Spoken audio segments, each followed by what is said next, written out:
Who do you think you are? Who do you think you are? You're President of the United States. tweeting out the F word on Easter morning? Oh my God! Donald Trump tweeted the F word. Oh my fucking God! Holy fuckaloni! He tweeted the F bomb, guys.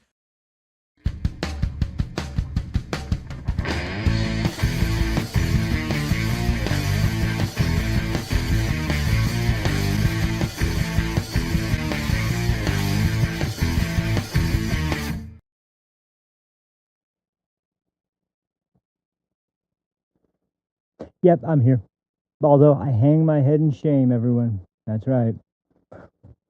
For those of you who weren't here, and if you weren't, thank goodness, you're lucky. I had this was my own fault, and I admit it. I take full responsibility. I was a goof, and I goofed up. What can I say? But two valuable lessons I learned out of this one. If you didn't read that below, number one, I should have learned this lesson a long time ago. I don't know why I didn't ever enforce it, but if I am awake for a period exceeding 24 hours, do not assume you're going to stay awake long enough to keep the stream going. It's not going to happen. Every time it's been attempted, it has failed miserably. Never try it. So 24 hours is like, even around that amount of time is too long. Just nope. Don't assume. Do not assume it makes an ass out of you and me. Well, just me, I guess, but either way. And number two, my new chair is angled very good for the camera. So good, in fact, that if I fall asleep, unlike my last chair, I'm not going to slide out of the frame and end up on the floor asleep. No, I'm going to stay in that chair the entire time I'm asleep, so much so that I'm going to wake up and still be in that chair in this position, essentially. So, yeah, learn that lesson too. If like I said, if you missed it, you're lucky. Well, maybe you aren't. Maybe you would have been amused by me being asleep for, I don't know, I was asleep for a long time. But that was, like I said, it's, I got a thick skin. I can handle it. I'm stupid. I screwed up. It's my own fault. But, geez, what a crazy, like, I woke up and I was just like, I never had that happen before. Every single time that's happened before, I've slid out of the frame and I had to look up when I was down on the floor, and I look up and realize, oh shit, that's right, I was streaming, I fell asleep. This time it was apparent, like, immediately. So, good for me to know, for good information for me to retain. One thing really quick before I forget as well, there's a thunderstorm going on here, like a crazy big thunderstorm. I haven't seen, lightning in this area for a long time that's been anywhere near this big. So, I'm just letting you know, there could be some jittery fucking, that's why it took me a while to actually, I was so excited. I was 15 minutes early today, finally. And I thought, okay, 8:15. I actually made it 15 minutes early. But then I was getting connection speeds that kept fluctuating. It was dropping way below normal. And I was just like, shit, here we go. So I had to restart the connection, and then that led to another video. Anyway, just if there's some jittery connections or it cuts out entirely, I will see if I can fix it, and I'll try to be back on. I'm just letting you guys know ahead of time in case there's some issues. That's probably what it is. Like I said, I can hear it right now. I never hear lightning in this area, like anywhere near this frequent. So kind of wild. We're getting a real big downpour right now. So it's been wet out all day. It's like been just drizzling a little bit. It's been the drizzle. Ha. No. But yeah, we've had a drizzle all day, and it's finally starting to really rain. But man, I didn't expect, because it's night, it's dark, it's we don't have a lot of lights on the outside of the house. In fact, the street light is even out over here, and man, it is bright as hell. It just keeps going off. So anyway, that's my rant for what was going on over here. So sorry about that yesterday. If you did happen to catch me, once again, 24 hours plus, because I think I was maybe up to 30 even by the time I tried to start the show. Stupid idea. I don't know why I always tell myself, you're fine, you can make it, you can just do it, and then you'll go to sleep afterward. No, you're not. No, you're not. That's not what's going to happen. Anyway, but, I did, there was some good news come out of it, because I did watch some stuff that wouldn't have been out yesterday, and it's out today. So, because I talked about this in the very beginning yesterday when I started losing consciousness, and this episode is like it's going to be subjects that I was never expecting I was going to be making, and I never really wanted to be making, but now that there's been a day to sit on it after that, and on top of that, I've seen some other stuff. I've also been kind of relying on some other people that I haven't watched recently as much for video. I mean, I will say this: Steven Crowder has always and probably will be the most big name content creator that I watch and still watch regularly. He's probably the only one who has kept a more or less the same kind of I don't know. He's changed the smallest, I guess, is the biggest takeaway from what I've seen from his show. He has no ideological bend. It seems like a lot of people that come and go on the show have had that, but the biggest probably being Jared, his former sound guy or whatever. But second biggest being Dave Landau. He's probably the biggest name guy. Although I don't know what I know it was not a good thing. I know it was not a good fallout, but whatever happened, it was a fallout. It was not good. But that's part of what I was reminded of today. But anyway, to move on with it, I'm sure everybody's heard the news. Everybody knows what's going on in the world of the president and some people that have supported him on social media and all kinds of different live stream or video platforms of from YouTube and Rumble to X and everywhere you can find. And I will say that for a while I was just kind of I was just skirting around the edges, kind of like I just don't really want to talk about this. This is I don't know what's going on here, but this is weird, and I just want. But then I think it was Glenn Beck when I watched his show. He was the first one to say that something just seems really weird about this. Besides the fact that all these people are saying virtually the same thing. It all happened at once, and it was so many people. Because there's the usual people who just never got Trump, never will. Even Joe Rogan fits into that category. I think he was convinced into voting for him because he rightly assumed that Kamala would be worse, but he never really had any serious sort of enthusiasm to be voting for Trump or to be, wanting to be part of the MAGA movement of any kind. He's not like a traditional conservative at all. I'm not even a traditional conservative, but I've looked at the Democrats, number one, and number two, I've been won over a lot more by some of the more new, younger people from the Republican Party that have really sort of changed the way that the party is viewed and the sort of issues that they take on. And it's almost like unless you're a lunatic, it's a no-brainer. I mean, it really is. And I'm a moderate sort of person, and I've always been sort of moderate. Although when I was growing up, it seemed like the Democratic Party was a more moderate party, and they definitely were more moderate. But at this point, it's all lunatics all making up their own stories that they tell themselves are true. And since you can essentially tell people, no, I'm a woman, no matter what you look like, and I could do it right now. I'm a woman, and that nobody could tell me otherwise if I'm a Democrat and I'm a leftist leaning progressive that believes in I've watched so many people who use the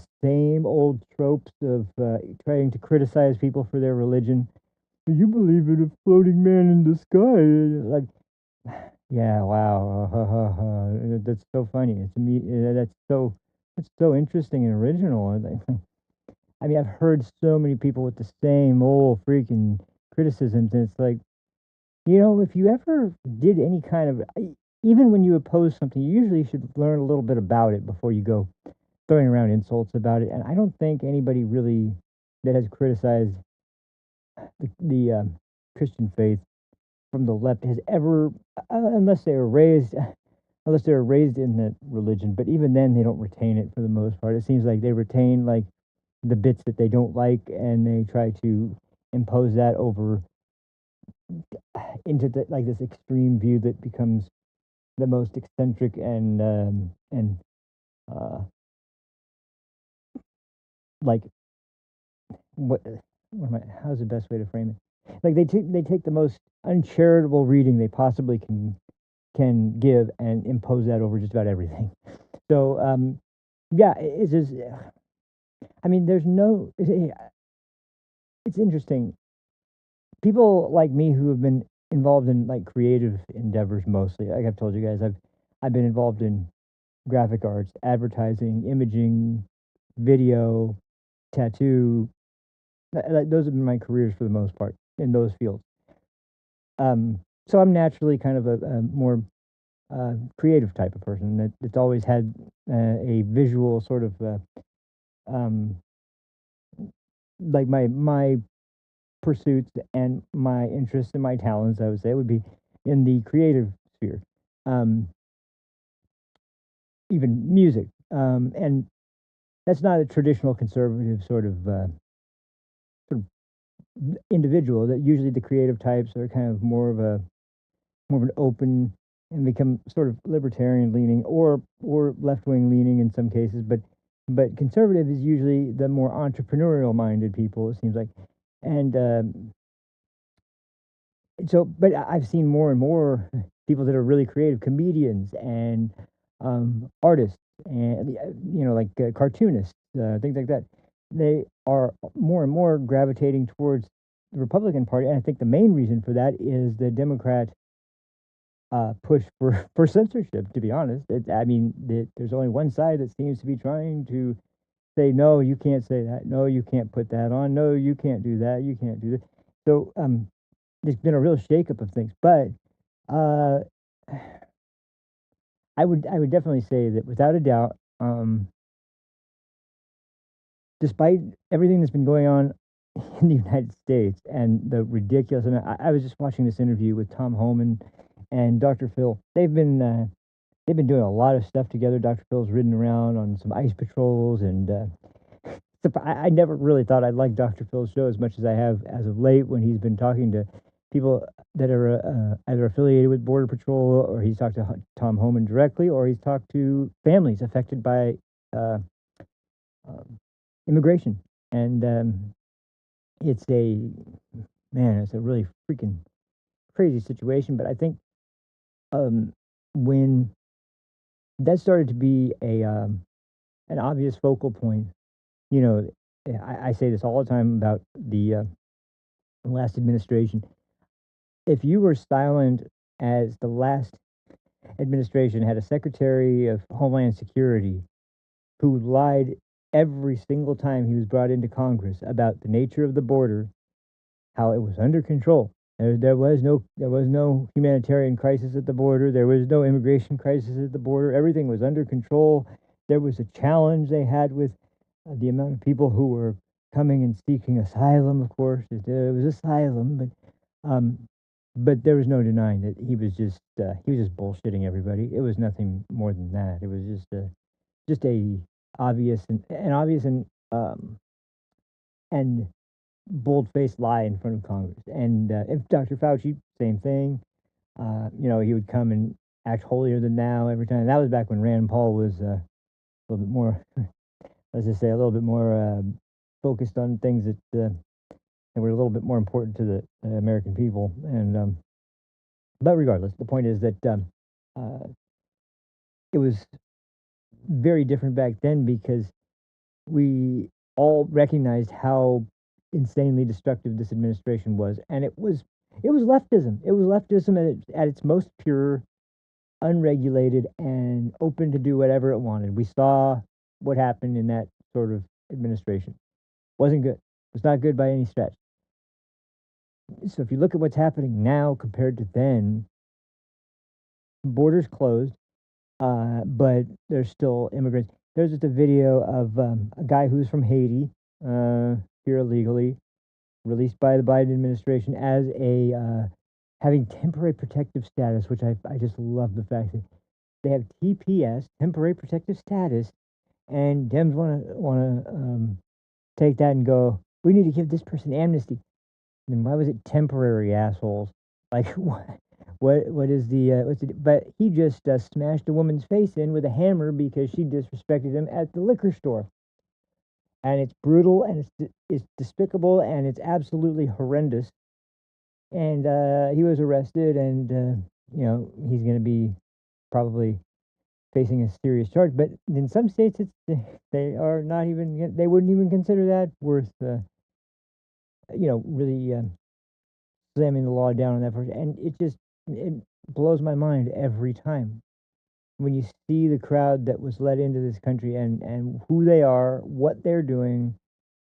And I'm gonna get to that in a soon episode, if not today. I don't think I'll probably get to today because it's gonna be a big one either way. But I have a very big presentation to give on overall what's going on with ICE, with Homeland Security, and with the people that they're ultimately going after when they're doing. These aren't just poor immigrants that are, you know, just trying to do their best to pay taxes and take care of their families. No, no, no, no, no, no, no. These are disgusting people that are evil and in most cases come from countries that just really don't want them.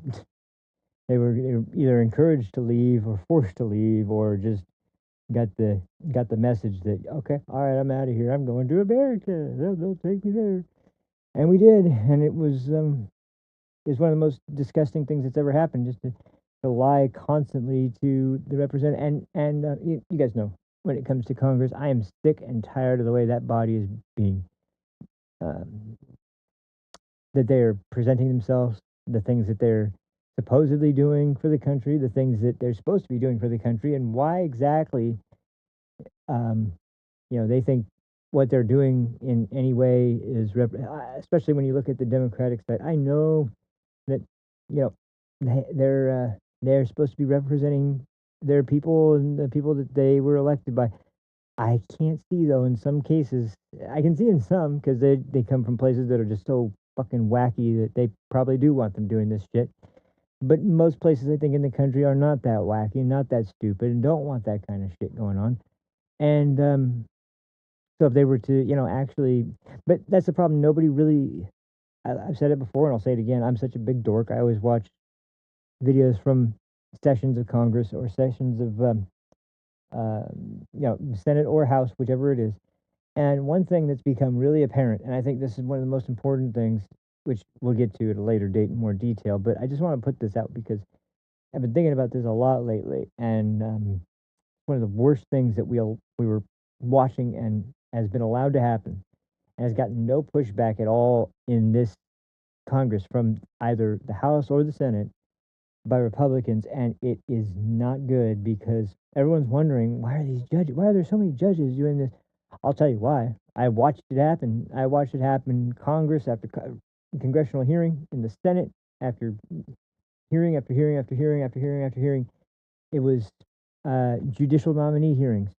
And these were people that were screened by the Biden White House and put in front of the Senate in the Judiciary Committee to be voted on as judges for certain districts or whatever.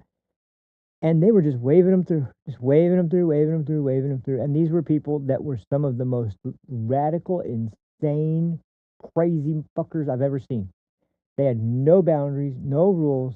Nothing was too crazy for them. Nothing. They had no way of answering most questions. They had no hesitation pretending like they believed in borders, but just not for the people that were coming because they were seeking asylum.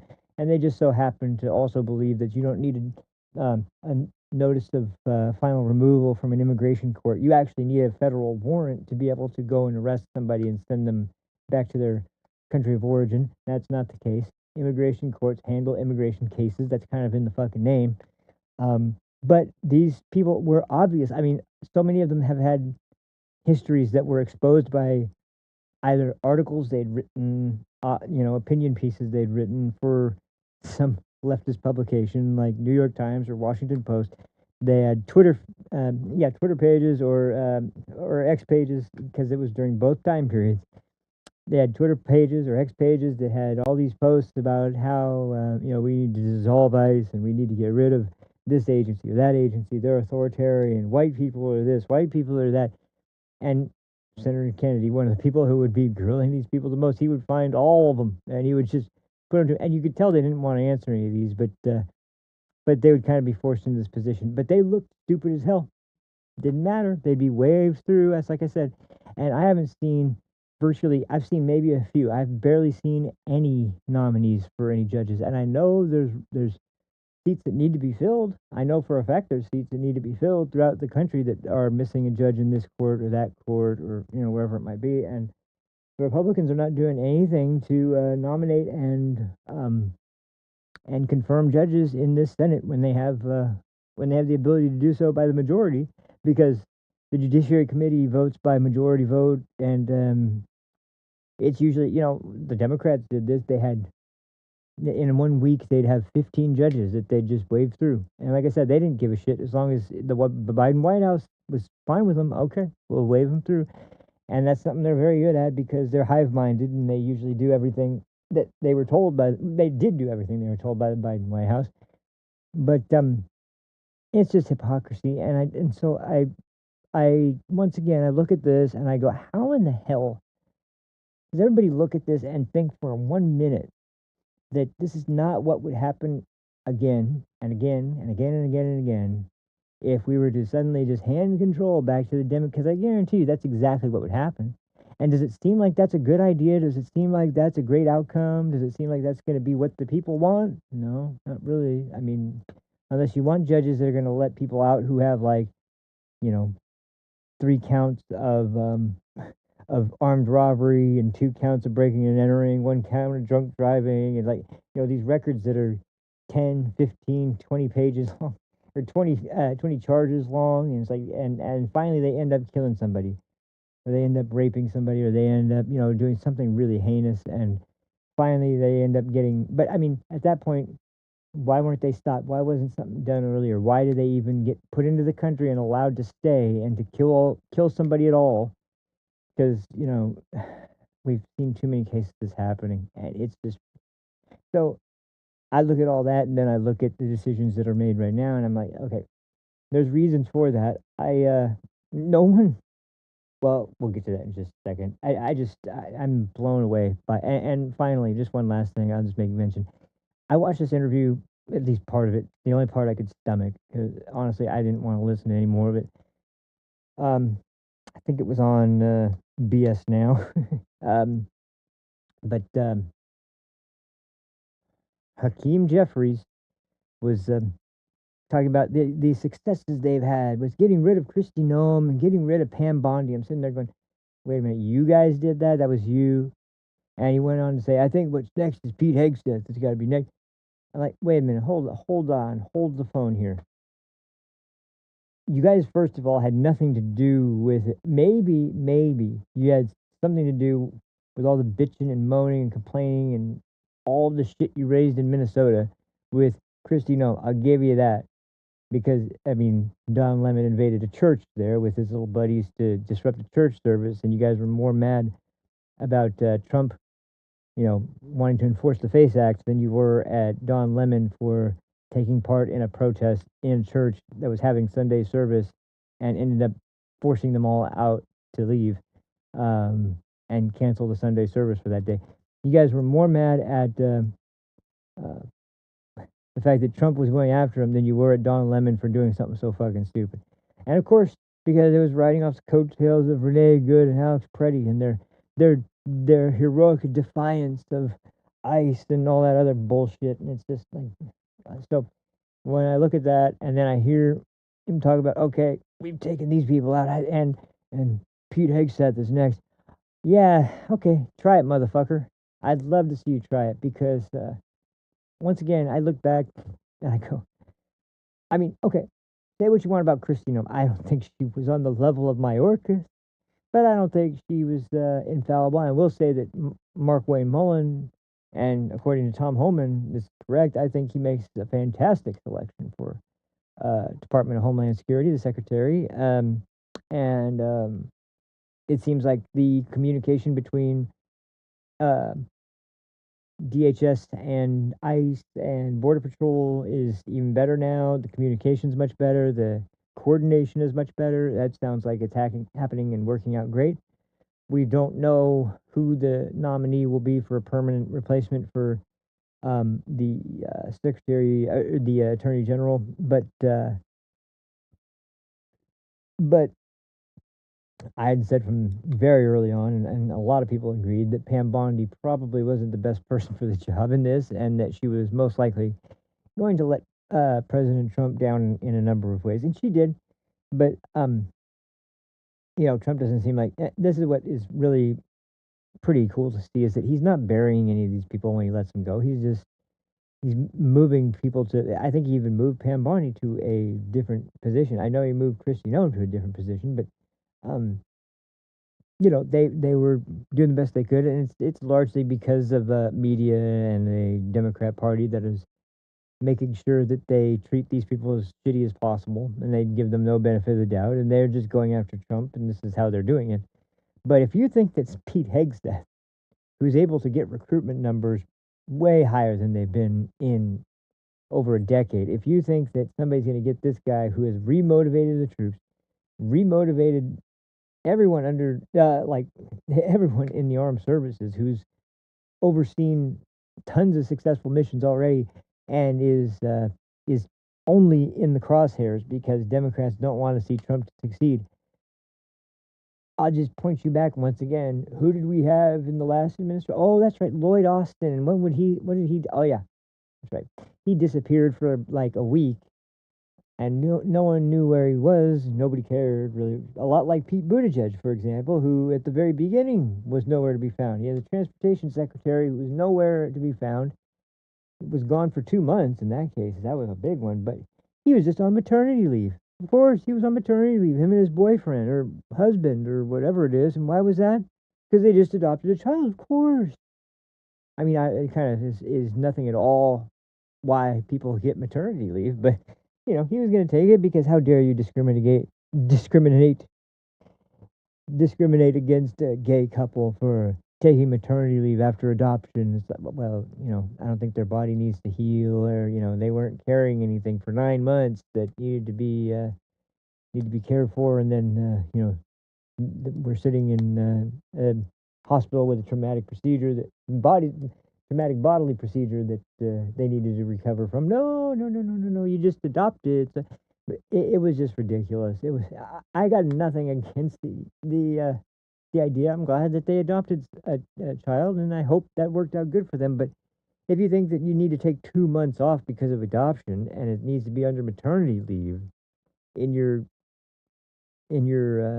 husband and you, a man, are in a relationship where neither one of you are biologically able to have a child, I think you're undermining the whole point of maternity leave. That's just freaking retarded.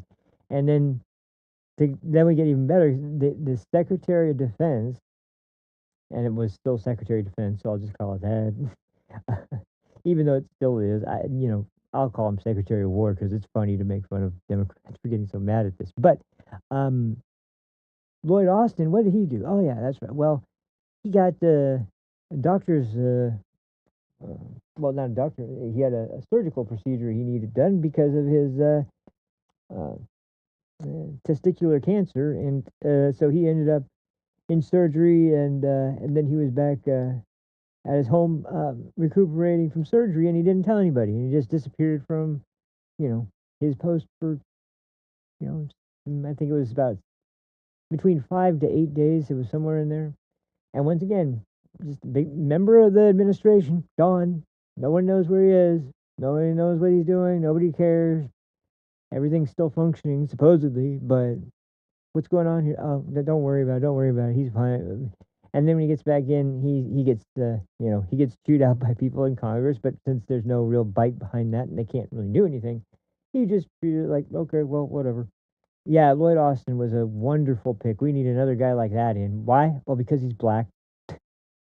So Pete Hegseth's got to go. That's terrible. But Lloyd Austin was a pillar of justice and a model for what the United States Army and and military and sure, okay. That's why recruitment was down, morale was down. You know what was up? DEI in the military and flight suits for women, ironically in maternity, meaning they're pregnant women flight suits for military, the Air Force pilots, and these are our priorities.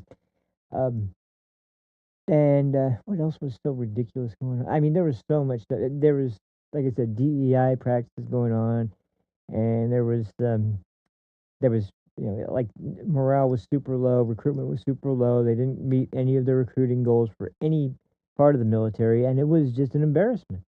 And that's another reason why, under this administration, as the Army recruitment and just military in general recruitment has gone up, every branch of the military, it's been such a tremendous success to see that.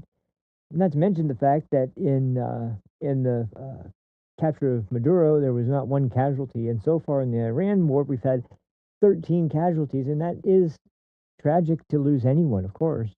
But how far are we in at this point? 6 weeks, 7 weeks, and the count has been stuck at 13 since very early on. We didn't even lose the pilot who was, plane went down deep in enemy territory, and um, we managed to get that guy out. Like, there's been no further deaths, and I'd say that's a pretty damn good record. But as you saw from the opening screen, their attention's kind of focused elsewhere, and it's astonishing. And who is that? Well, that was the guy I used to really respect the hell out of, Tucker Carlson. And I've said this before. Everyone's kind of trying to pinpoint when exactly he went off the rails and started really going from a position of a more neutral position, trying to come across as somebody who was trying to see both sides or see an argument from a different perspective, where it became full blown. Okay, I'm going this way. I don't like what's going on with this administration at all. I don't like the president at all. I'm very much against it. I can't even pinpoint exactly when that was, but I can tell you for sure it was on by the time he had Jake Tapper's weird sister from the Middle East, who was the weird nun with the mustache, and told him all about how it was really the evil Israelis that were persecuting Christians, and the in the West Bank Christians were coexisting just fine with the Palestinian Muslim population. It was those damn Jews that were behind it. They were the ones that were persecuting Christians. Somehow that was a little hard for me to believe, considering this nun looked like a freaking lunatic, and she sounded like a lunatic, and she's related to Jake Tapper, so that's 3 strikes you're out. But Tucker seemed really convinced by this. I don't know why.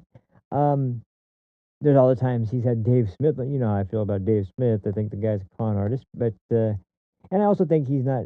I think he's really not as smart as he likes to portray he is. I think he's just a fucking. I honestly think more than a libertarian. I think he's more of a nihilist, to be honest. And I think a lot of people, in particular, people that try to.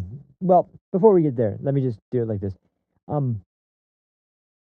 So we all kind of have been watching this with Tucker, for anyone that's been following Tucker for a long time, and I get it. I see the sort of downward spiral, I'll refer to it as, because really, what do you say, and what do you expect after a guy decides to kind of change his way of thinking as soon as he leaves? Nobody expected him to lose his job. That came out of nowhere. And if you guys remember back to when that happened, that was like that put everyone in shock.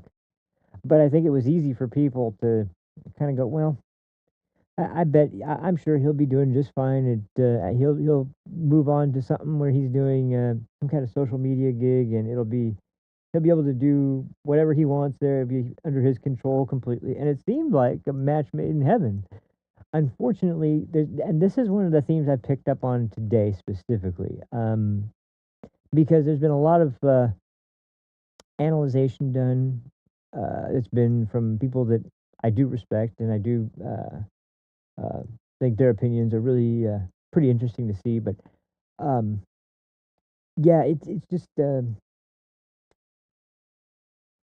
it just was like Glenn Beck made this point. I think I mentioned this earlier. One after the other. There's like four in a row, and really the main ones that stand out at this point are Tucker, Candace, the sad one, Megyn Kelly, and the least expected one out of all of them, really surprising, Alex Jones out of nowhere. But he's made sure in no uncertain terms. I don't know who the hell he was talking to, but him and this guy, his question is, how do we 25th Amendment his ass? And I'm going, what the fuck? What? Wait, how did we get here?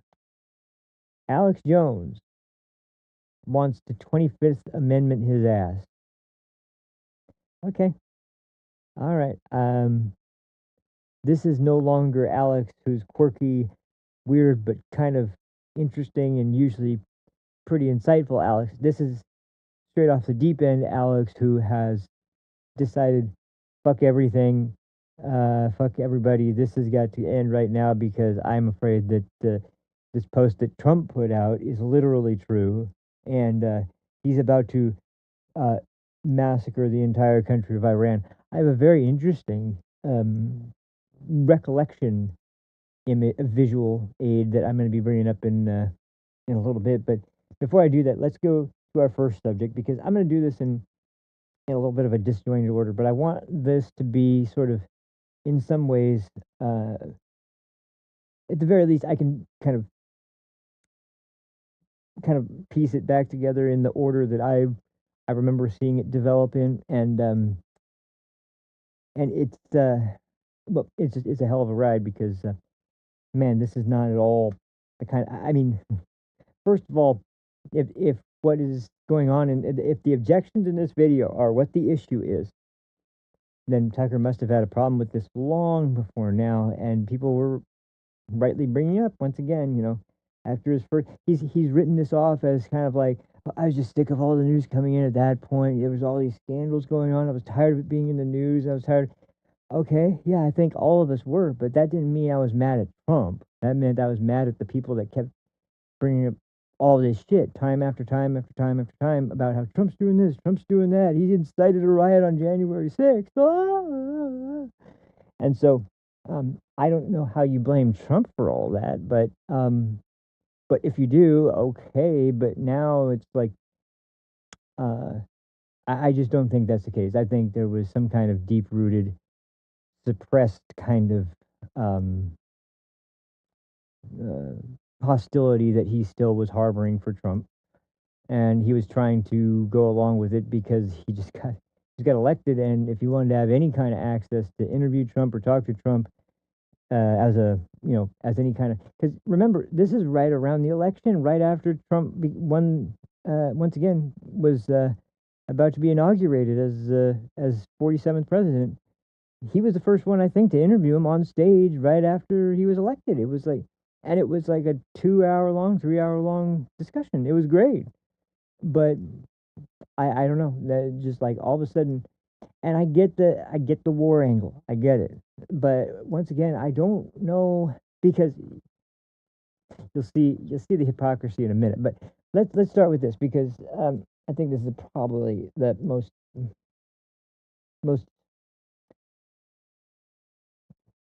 well, this is the best part to start for me with the sort of progression as we go along. But these two clips I'm gonna play, they're courtesy of a anime avatar YouTube streamer and content creator, Nuxtanor slash Nuxtaku. So I love the guy. He puts out great stuff. He's been following this, and he's also been very closely following Hassan Piker's downfall, as well as a lot of the stuff that's been going on with ICE and Milwaukee and all that fun stuff. So, but he covers a lot of other cultural topics and culture war sort of issues and stuff. So And by the way, the intro clip was courtesy of him as well, and that's the guy who was laughing at Tucker for making that huge deal about him saying "fuck" in a tweet on Easter. I love that reaction. I had to use it. So, but this is his kind of first real long examination of Tucker's first. I think this was his first big video, just solo bitching about Trump's tweet, so or Truth Social post, whatever. So let's get that up and we'll get going. This is all I'm going to kind of treat this. This is not going to be like a typical episode. I'm going to kind of build up as we go along. So I hope you guys aren't thrown off too much by that. I usually handle things a little bit differently, but since this is probably going to be the main, if not the only topic I'm discussing in this episode, I'm gonna kind of do this a little bit different, where I kind of build up to the climax, and then we get there, and then we'll kind of make our. I'll kind of make my kind of closing thoughts, but here we go with this. If I can't get to anything else, it's kind of a side subject. I will, but uh,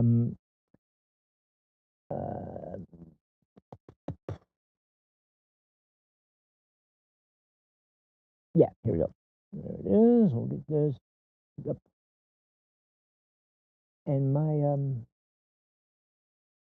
this is the right one, right? Yeah. This has the very beginning part on it too, by the way. I can't help. I like this too much. So, like I said, check out Nextanor/Nextaku on YouTube. Guy makes great stuff, and so let's get into that. I should actually put a link to his channel in my description. So, anyway, let's do it. Who do you think you are? You're President of the United States. tweeting out the F word on Easter morning? Oh my God! Donald Trump tweeted the F word. Oh my fucking God! Holy fuckaloni! He tweeted the F bomb, guys. You realize we're in a civilizational battle against an existential enemy that's been trying to kill us for multiple years. All right, like for 47 years, these people have been trying to kill us. They tried to assassinate Trump twice. Trump dropping That's the F-bomb. another one too, Right, so and I that's a actually key want to point. tell you my Just remember that part. hardcore psychoanalysis here. Trump saying the F-bomb is basically just to show the seriousness of the tweet. Hopefully, Iran would make a deal. I think he's doing everything in his power, and I think that's why he's making such big tweets. Dropping the A lot of F-bomb, wisdom calling in them that one fucking too. crazy, but Actually, also saying a whole civilization will die tonight, never to be brought back again. He wants them to know how serious he is so they can make a peace deal and he can save all of their lives. which, by the way, the idea that Trump was threatening, because this is also going to come up later, the idea that Trump was threatening the Iranian citizens themselves is so fucking stupid. I mean, to take that as meaning he was going to be targeting specifically the civilians. I mean, like, first of all, you claim you don't like Trump's rhetoric anymore. It's too extreme. But if that's the reason why, you're fucking stupid. I'm sorry. There's not. I can't describe it any other way. If you were paying any attention to anything, you would know. Number one, he's been talking about this needing to be done in Iran since 1980. That was when he was talking about this. And number two, he's been consistently and constantly through everything that's happened encouraging the Iranian people. They should rise up. He sent a ton of weapons to the Houthis that were supposed to deliver them to the Iranian people, although I think it does make sense to a degree. They held on to the weapons probably until a point where they thought it was more appropriate to give them to a sort of local militia that would be in the right mindset and with the level of courage to be able to fight for their country's liberation from these psychotic Islamic terrorist pieces of garbage. But either way, they're still in the hands of I'm sorry, I think I said the Houthis. I meant the Kurds. I'm sorry. Jeez, that was stupid. Not the Houthis. Jeez, that was so stupid. Yeah, the Kurds. The Kurds have them, not the Houthis. That would have made no sense whatsoever. But no, there was a cache, tons of weapons that were sent to the Kurds to distribute to the Iranian people as a way. Now, the night when we were trying to, the night or the day or whatever time it was, where they were standing in the streets blocking the IRGC from from getting out to the mountains and the deserts where the pilot had crashed. That was one of the most benevolent and brave acts by the Iranian people I've ever seen, and I really have a huge amount of respect for them after that. That was incredible. We had the support of not just the Israelis, but the Iranian people of all groups to block their evil and just insidious fucking military from capturing our downed pilot and putting their own bodies at risk by standing in front of them in the streets to block them. That was next level bravery. So I hope that there is. I really do hope there is a chance for them to do. But that was never the point of this conflict. And so when it comes to what's going on and what's happened so far, any threat that's been made on the part of the White House now, and don't forget, the strike didn't happen, but before the strike happened, it was the Iranian government who was telling their citizens to stand in front of the power generator. Now, I think there may have been a deceptive tactic going on there where, Trump doesn't ever put out in clear terms exactly what he's going to do. It's always something that is not exactly what he's going to do that ends up becoming the action that he takes. But if you think for a second that he was going to attack the power plants with a bunch of civilians that may have been forced, may have been coerced, or may have been brainwashed into standing in front of the what do you call it? The power generators or the electrical substations, whatever they have in Iran to generate power, to stand in front of them so that the Americans wouldn't bomb the generators. Who knows? They might have only gone after the bridges at that point. They might have gone after something totally different. I don't know, but I will tell you this: there's no way in hell he was going to. And I just maybe I don't know, but there's not one bit of evidence I've seen that would lead me to believe that, and every single bit of evidence I have seen would lead me to believe otherwise. So I can say that I'm almost sure that there's no way that he would have actually attempted to destroy the power generators in a situation where the Iranian government had been encouraging their citizens to stand, in particular the children, to stand in front of them the night the attack was supposed to happen. And if you need any more demonstration of who is evil in this conflict, I don't think it gets much more evil than that. But anyway, let's go back to this because this is crazy. Anyone that doesn't see it that way is retarded and wrong. And now Tucker Carlson is losing his mind that Trump said the F word. Yeah. Like, are we being serious? Like, this is the most deeply unserious thing I've ever seen in my life. It gets worse, though. Oh, it gets a lot worse. You'll be living in hell. Just watch. Yeah, because they'll be I forgot dead, the video and was then just they'll joining go a to little bit. hell, I have no and then idea they'll be why. living in hell. You know why they'll be in hell? Because they're terrorists. Because they're child rapist, goat fucking pedophile terrorists. Yeah, and they'll be in it's hell. true. So this is just accurate. Praise be to Allah. That's a glib, And sarcastic here we go. remark, Here we go. because Here's those guys, he seems more upset about obviously, this than Allah did not anything else. protect them. So that's glib, and it's pretty funny. All right, get ready. So obviously you're mocking the religion of Iran. Yeah. No, obviously he's mocking the radical religious extremist zealots that commit terrorism all the time in the name of their God and their pedophile prophet, and now they're gonna die, actually, and Allah is not gonna protect them. So he's mocking them. He's not really mocking the religion. But anyway. Okay. Okay. If you seek a religious war. Who said that this is you're not allowed to make fun of people? Wait, you're not allowed to make fun of Islam's religion unless you want a religious war? Huh? That's a good idea. But by the way, no decent person mocks other people's religions. You may. Oh my God. These are pedophile terrorists that massacred 40,000 of their own people, which Tucker Carlson never condemned, by the way. All right? Yeah, of course These people tried to assassinate Trump twice. They've killed thousands of Americans. They've killed millions in the region. And he's having a crash out because Donald Trump tweeted the F word and made fun of Islam, according to his interpretation. Because no decent person makes fun of another religion. First of all, this is retarded and it's anti-biblical, right? The Bible makes fun of other religions.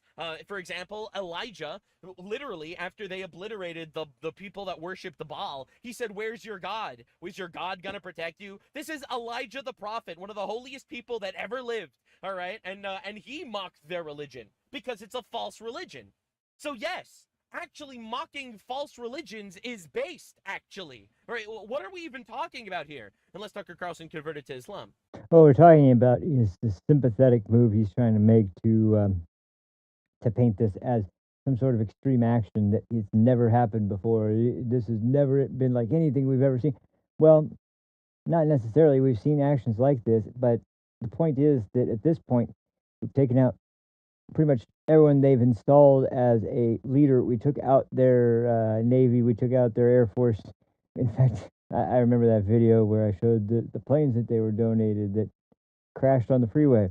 And there was also the was it their military strategists, they were all killed. Their advisors were killed.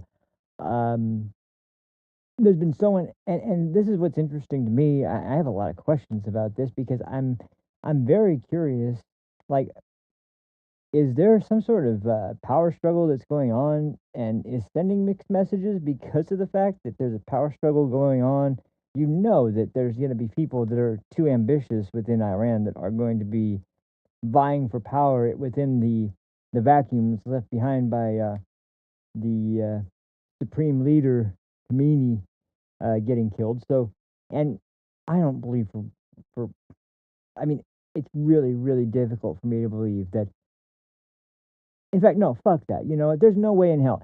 If the son of Khomeini was still alive, and there was anything that they could do to show that he is still alive and he is the new supreme leader of the country, bare minimum, bare fucking minimum, they would have at least released a vocal recording of him saying something. He would have done something that would have been his words or his image in any way to show that he's alive and actually doing anything to run the country. I don't think, unless he's in a coma and that he can't speak now, that he's alive. There's no way. There's no way, because I mean, once again, this is the son of the supreme leader. Supposedly would be the next supreme leader in line, just like Khomeini was after his father. This would be a situation where they just leave this question up in the air. Where is he then? I mean, and there's been so many targets hit at this point that even if he was all right at some point, who's to say he's not gone now? I can't see it being possible that the guy's still alive and still coherent enough to be giving orders to anybody or being able to coordinate any kind of strategy or militarily if he's still alive and able to do that, and he's not being shown in any photos, in any images, in any videos. He's not heard in any recordings at all. There's nothing they've put out other than statements to say that yes, he's fine. That would suggest otherwise, and I'm sorry, I would need a little bit more than the word of the Iranian government to make me believe that their supreme leader, the new supreme leader, after we killed the last one, is still alive. It's insane. So that also makes me wonder: is there some kind of power struggle? There most likely would have to be, I would assume. But who is there? Anybody coming out looking like they're on top, or is it just chaos? Like, what's going on? There's enough of a sustained effort that it's managing to keep at least the people of Iran in a state where they're not really sure. So and the military, the IRGC, is able to keep people in check by. We've heard stories about this lately. Them, sniping people off of rooftops or attacking them on the streets with shotguns. Who knows? Who knows? I will say though that once again, it just is. If it is somebody that is directing all of this, and one lone person has been decided, but we don't know who that is, and they keep saying it's his son that's in charge. There's no. There's got to be some kind of power struggle that's going on that's serious enough for them to be not on the same page, and it does seem like with the things that are being agreed to and the discussions that are being had. It's a lot of mixed signals, mixed messaging that doesn't really perfectly coincide with everything. It's been said before, so my best guess would be they're having a lot of internal struggles that they can't really make public because then people would know, oh, they're in tatters, they have no leader, and um, they're fighting over who's going to take that position. And once again, that puts them in a state where they're in the most vulnerable position they could be in. Not to mention the fact that the Chinese and the Russians are not going to be happy if they stop production of things like drones and um, or if they can't get oil to a lot of countries. It's going to be very, very disappointing to China and especially China. But anyway, there's just there's no telling. And once again, if they're at that point, how do you kind of put maximum pressure on the last remnants of this fucking corrupt regime to just finally put an end to it? Well, it made sense to take out the electricity and to take out the bridges that were. Once again, I told you guys on the last video I did, those bridges were the bridges that were used by their military and their arms construction and manufacturing that they were using to get the missile construction in Tehran done in such a organized and as fast as they possibly could. Um, that they were being able to restock their missile supply and everything. The reason those bridges were cut off was because now you cut off the materials needed to finish the construction. You're going to drastically decrease the missile production rate, which they had ramped up to pretty much maximum levels. And once you do that, then they no longer even have any missiles to protect Tehran, let alone, you know, any of the other countries they're trying to supply in the area. And they've also pissed off, they've pissed off Pakistan, they've pissed off UAE, they've pissed off they pissed off so many people in the region because they've been either attacking them or they've just been, putting their area further at risk by making them a target. And it's unbelievable at this point. But then when it comes to a point where, okay, let's negotiate, I've seen their plan and it's not anything that we could agree to, but I doubt they'd fully accept the 15-point plan, that the 10-point plan from Iran versus the 15-point plan from the White House. There's nothing from them about ending, uranium, sorry, not uranium, uranium production, enrichment production, and attempts to further enrich uranium in their country. And until, that's, I think, issue number one, if I remember, that was the biggest one on the list.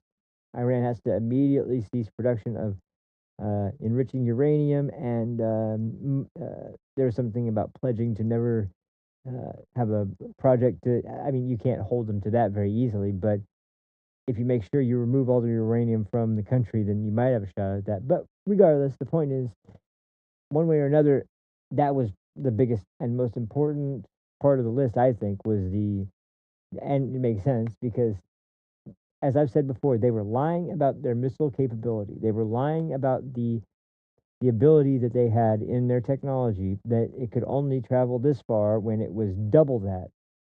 They could reach London, they could reach basically everything except for, uh, anywhere in the United States as far as they know, but they were close to being able to reach that. So if they continued creating ballistic missile technology to get them just a little bit further, they theoretically could very easily attack the United States at that point. And if that's the case, then, what we're going to finally, we could probably very easily shoot down anything incoming if we have our general missile defense technology set up to be able to intercept. But still, it's not something we want to have to deal with here. And once again, if you have any sympathy at all, and if you don't just look at Israel as a genocidal occupational force, and you have a brain, then you'd recognize, once again, as I've been saying over and over again, and I told this to somebody the other day, they had no idea that this was the case. You know, the people in Israel live under a fear, and they have for a long time now, decades, constantly, of air raid sirens, of the potential incoming rocket fire, missile fire from everywhere, from Gaza Strip to Lebanon to freaking what, Turkey, to Iran, launching rockets, launching missiles. And it's only because of Iron Dome that most of them don't get through, but still doesn't mean people don't want to be safe, and that means they have to go to underground bunkers every time they hear the sirens, and that's everything from young children who have to stay underground and have to play. They don't get to play outdoors, and the old people there, Holocaust survivors, people old uh, old in their later stages in life and having to deal with the typical problems that come with old age, and that includes difficulty being able to constantly and frequently move quickly from place to place.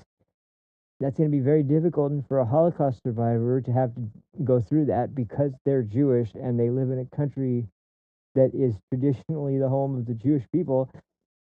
I mean, how is that not a consideration in any of this? Even if you don't like what Israel is doing, you can't have the empathy at least to understand why they have the the duty and the responsibility for their own population to look after their citizens and make sure that they don't have to live the rest of their lives like that. I don't know. To me, that's sick. But I guess to Tucker, oh, it's just a minor inconvenience. Why are they? No one's being killed. Yeah, luckily. But if you had it up to the Democrats, and probably you too, we wouldn't want to be sending them any defensive capabilities, and we wouldn't want to. Which, once again, it's not like they don't pay for any of this stuff. It's not like we don't have, we don't receive anything from Israel. It's not like we're talking about Ukraine here. This is a military and a government that are sophisticated and have weapons technologies, medical technologies, and things like that that they are constantly advancing and sharing with us. There's a different arrangement here than there is with a lot of other countries, and people don't, but they have no nuance to think in these kinds of terms. There's a little bit of a difference in situation to situation, and I just don't see how it's not obvious that, yeah, that there's a reason why we'd want to help to defend these people. But sometimes the defense is just getting to a point where we're tired of having to do this all the time.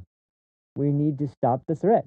And in order to, especially when the threat is pursuing a weapon that is going to destroy the entirety of Israel and potentially destroy almost anyone in the Middle East they just deemed is disagreeing with Islam.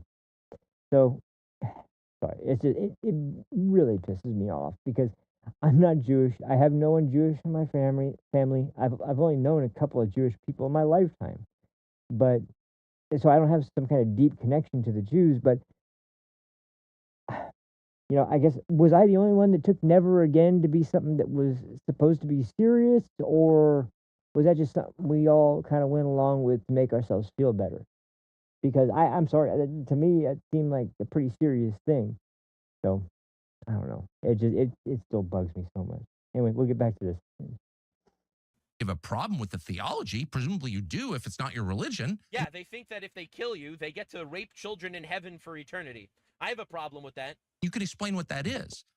But to mock other people's faith, are we serious? Is to mock the idea of faith itself. Are you being serious here? If you criticize Islam, it means you're also criticizing Christianity.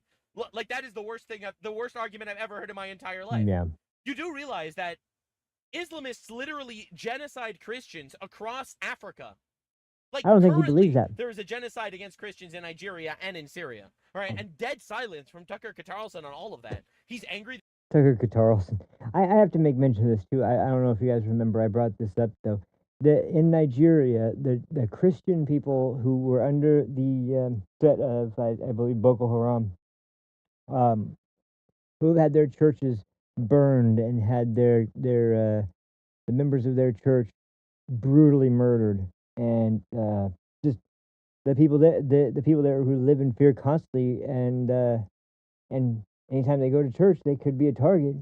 They've been constantly targeted and murdered, and it's just happening all over the country, and yet they're still going to church. And I saw the videos and images from this one service that just was so inspiring to see. A church in the middle of Nigeria that had been destroyed and burned to the ground. There was barely anything left of the foundations. There was just enough there to let you see where everything was standing, and there was enough floor left to be able to sit on, because they were still there. They were sitting in a circle, they were holding hands, and they were going through their Sunday service. And it was one of the most moving things I've ever seen, because it's that even after all of that, even under the conditions that they're in, with the threat that they're living under, to still gather and meet on Sunday to hold your church service in a burned down church that was destroyed by some radical Islamic lunatics who are trying to murder you for your Christian faith, which Tucker doesn't think is a thing. He thinks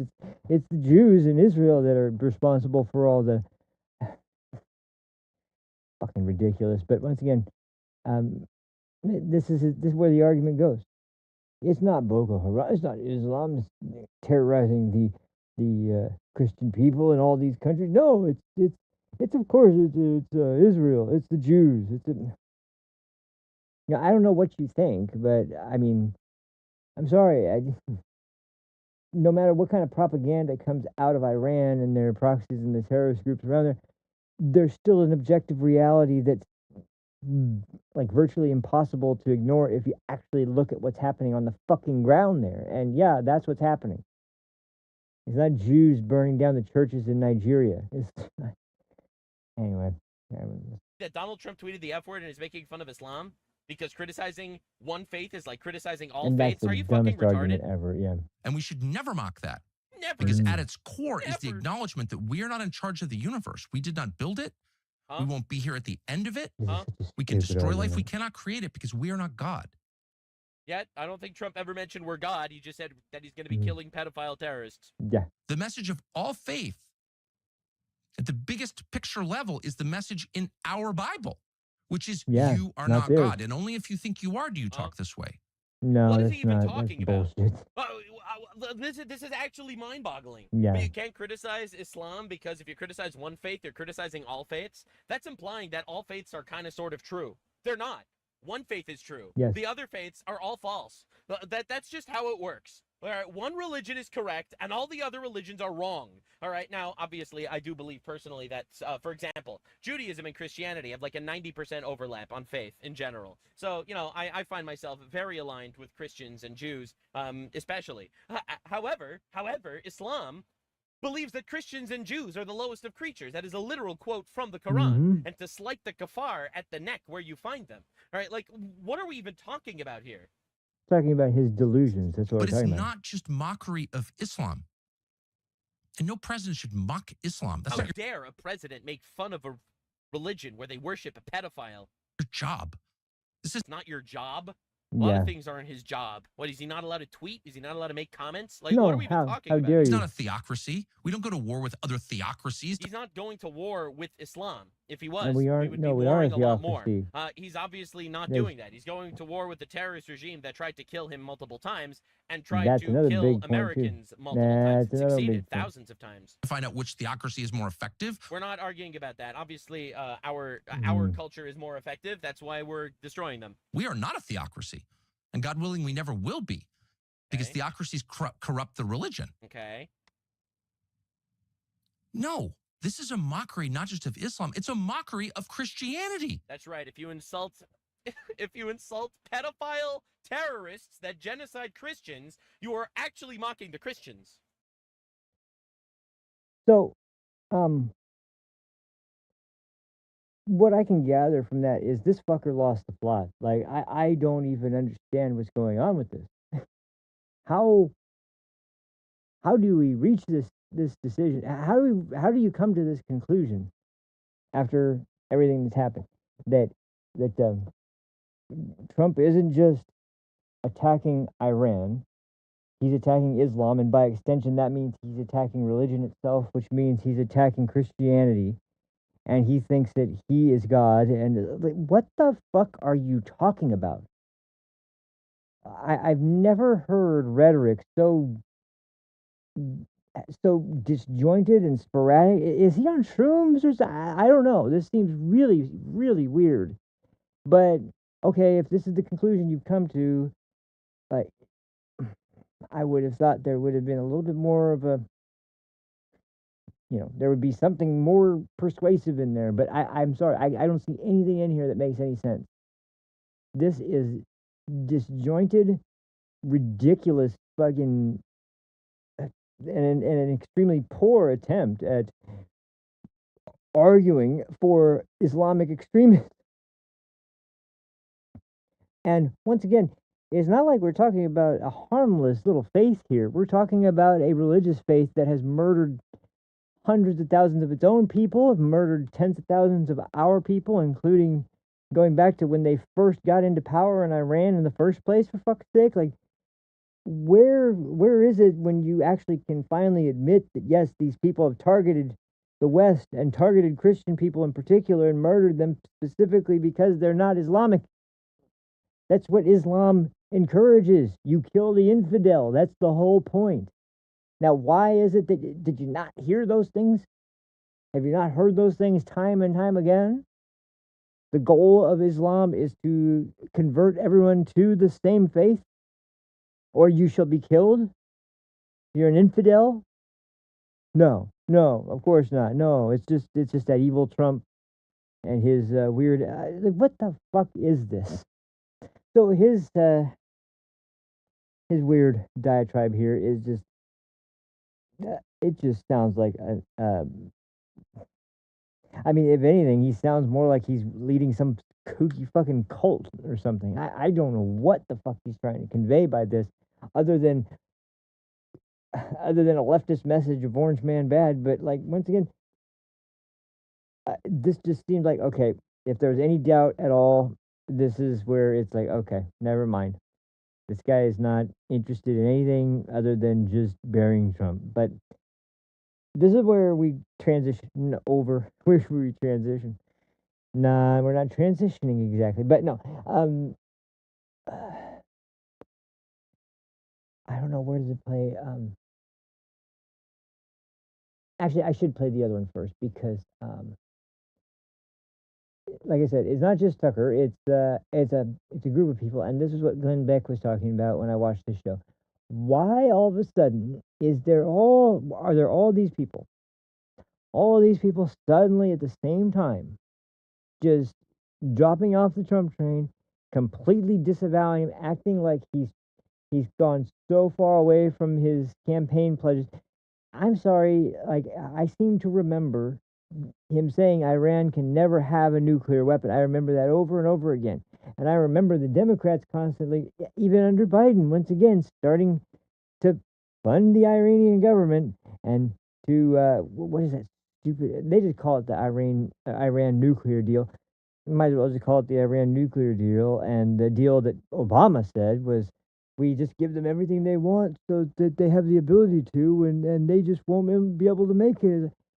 His argument made no sense. It was absolutely ridiculous. It was so stupid that, like, let's get this straight. You're sending them the money that would allow them the capability to make it, but you're thinking they're not going to make it because why? You think they have a good heart, and that's not what they're going to aim to do? I mean, because we know for a fact they got to up to 60. And if there's nothing else that would convince you, once again, after we bombed their fucking nuclear facilities because we were sick and tired of the game that, yeah, man, you can't get our nuclear facility. It's buried under a mountain. What you going to do about it?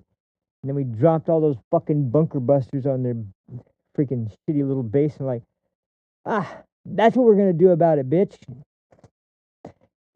We can do it again too. You wanna have some fun? Let's go. And it's not. I don't mean let's have some fun. I mean we'll just decimate it. But we don't want to. We don't want to. We're not like you. We don't love killing. We don't love death. We don't love destroying the nations of other people because they don't believe in our preferred religion. But you keep going after us and killing us and attempting to pursue a nuclear weapon. We're gonna have issues. Oh man, my camera keeps overheating over there. I'll have to fix that in just a second. It's all right. I'm gonna have to figure out a way to get a camera. Oh, I do have. That's right. I can fix that. It'll have to be next episode though. Hopefully, I can get that in place. Sorry. Anyway, so yeah, like I was saying, because Glenn Beck brought it up, I really realized, yeah, this is obviously using the Iran war as pretext to all come out and condemn him. But it's not just that; it's the response being so incredibly jarring. And you're going to see some people in this video are obviously people that were just someone who was, um, I don't know what their idea was when they were supporting him in the last election, including one just mild spoiler. Theo Vaughn is one of those people who just sounds like I don't know, why did you even vote at all? Like, you don't seem like you have a real serious grasp of politics in general. I don't think you're really involved in enough to make an informed decision. But okay, like, you had him on your show. Like, is there something going on? I mean, it's just ridiculous. And Rogan, once again, same thing. And the words that he uses, it's like the way that people throw around genocide so commonly now. It's so ridiculous, and I don't know how that became just totally fine. You can, it's just like racism. It's just like sexism. It's just like every other word cheapened by the left to throw around genocide like when any war of any kind means it's a genocide of somebody. It's like, no, that's not what war means, and that's not what genocide means. They're different things. But for simpletons and ridiculously foolish people, it's or for people who are really really trying to propagandize an issue, it is a very simple to understand and easy correlation to make, because hey, we need to get people on our side. Recognize the president is going too far by attacking the country seeking nukes, this was my point before. We had just gotten to a point where we were trying to negotiate with Iran, and we just blew the fuck out of their nuclear facility, and to ensure that we had all the uranium that had been enriched or that they had in their possession, make sure that there were no more attempts to enrich the uranium again up to the same levels they had before. The negotiators were discussing the terms with the Iranian government, and I swear I'll never forget the way they described this. It was like they said that they were discussing uranium, and the Iranian negotiator said, "Why would we give you willingly what you weren't able to take militarily? No, we're not going to give it to you." Now, I look at that as a direct challenge and threat to the United States, that like, we know you're coming after us to get our uranium so that we can't make nuclear weapons. But you couldn't get it, so fuck you. Just try and grab it. Now, that sounds like a fucking dangerous thing to be saying to this most powerful military in the world and the negotiators who are trying to find a way to pull the situation off. And in that time, you're going to say something like that? I mean, how is it that you can't respond to that type of just flippant way of negotiating with the United States on the terms for how we're going to resolve this conflict? If you're not willing to do that, if you're not willing to give up your pursuit of the most destructive force on earth, and you think the United States is just supposed to sit by and do nothing as you pursue the ability to literally threaten and destroy anyone in the region, potentially throughout the entire world, with your ridiculous, insane philosophy that says um, anyone who doesn't fall under the religion of Islam and doesn't devote their life to the Prophet Muhammad, anyone who refuses to do that is an infidel and should be killed. And you're going to allow them to have the most powerful weapon on the planet and allow them to keep manufacturing them. Like, I can see a lot of reasons why you would hesitate before going to war. That's one where I can see the justification immediately. But why? And don't even give me the fucking ridiculous example. Well, Israel has nuclear weapons. Yeah. Have they ever threatened to use them? More importantly, let's say they even had threatened to use them. Had they, out of the blue, out of nowhere, for no reason whatsoever that they've given, threatened another region in the area that happened to be Islamic, convert to Judaism, or we're gonna blow your country up with a nuke. Have they ever done that? I don't recall anything like that happening before. So where's the equivalency here? I don't see it. I don't see any argument that you could make that's going to make me believe that the Islamic religion that is openly and proudly, constantly, that by the way, shouting death to Israel, death to the U.S. I don't like using that statement because the slogans people have, that's okay, that's your slogans. But once again, we're talking about a country openly pursuing a nuclear weapon, openly saying, no, we aren't going to allow UN inspectors to come into our country and inspect what we're doing with enriching uranium. No, we are not going to allow your country to, see the facilities, know the like. There is we're looking at a serious threat here to the stability of the entire planet's, uh, people all over the world. We're seriously looking at a major threat here. As one we recognized as a serious threat. Even Democrat administrations have recognized that. But because it's Trump, we have to paint him as a genocidal madman.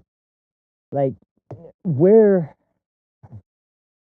if it was some flippant and petty discussion that was being had and it was just based on ego or something, I can see that. But that's not what this is. I don't get it. I don't get how you don't, like. It's just amazing. It's just amazing that for all their bluster, they don't seem to really even understand and respect nuclear power as much as Donald Trump does. Right? The most destructive force on earth. They don't seem to really seem too concerned about it falling into the hands of a theocratic, as he described, a theocratic, insane regime that wants to destroy Israel and the United States openly in the charter for Hamas, and I believe Hezbollah as well. You are like where our one of the goals is written down, and death to Israel, death to the United States, death to Christianity, and death to Jews. They're not befriending Christian people. They're not befriending Christian nations. Maybe they openly talk negatively about Israel and Bibi Netanyahu because they are in closer proximity. But make no mistake, that doesn't mean there's some kind of, blossoming friendship going on between uh, Islamic radicals and Christian, or even just Islamic leaders in the Middle East in general, and people who are leaders in the Christian faith. This is not a phenomena that is being well documented. This is an obvious and very, very serious fucking threat that is imminent. Like it's happening right now. And if the reason I mean I really honestly feel bad for Trump because he is in this position. And what else do you do? What can you do when you're in this position? What's the bet? You're left with this position by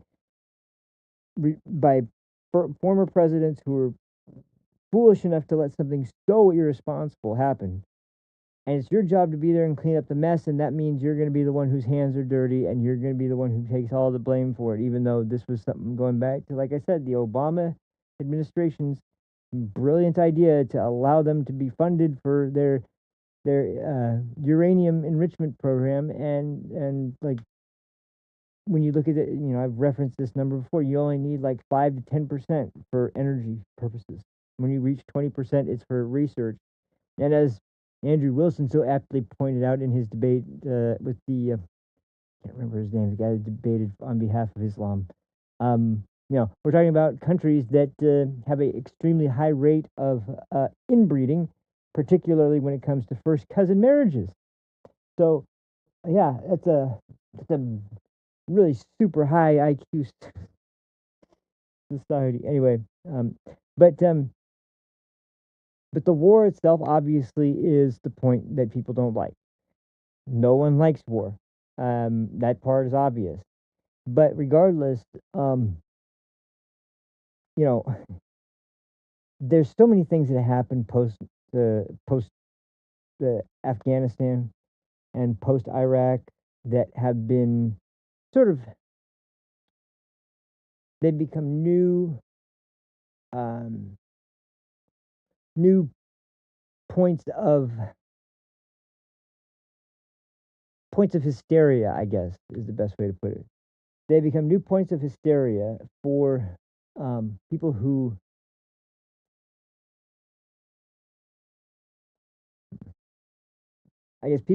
have just strongly believe in this idea that that anytime we start a conflict, it means we're going to occupy them, we're going to destroy them, and we're going to attempt it. Like I heard this yesterday. I was watching this video.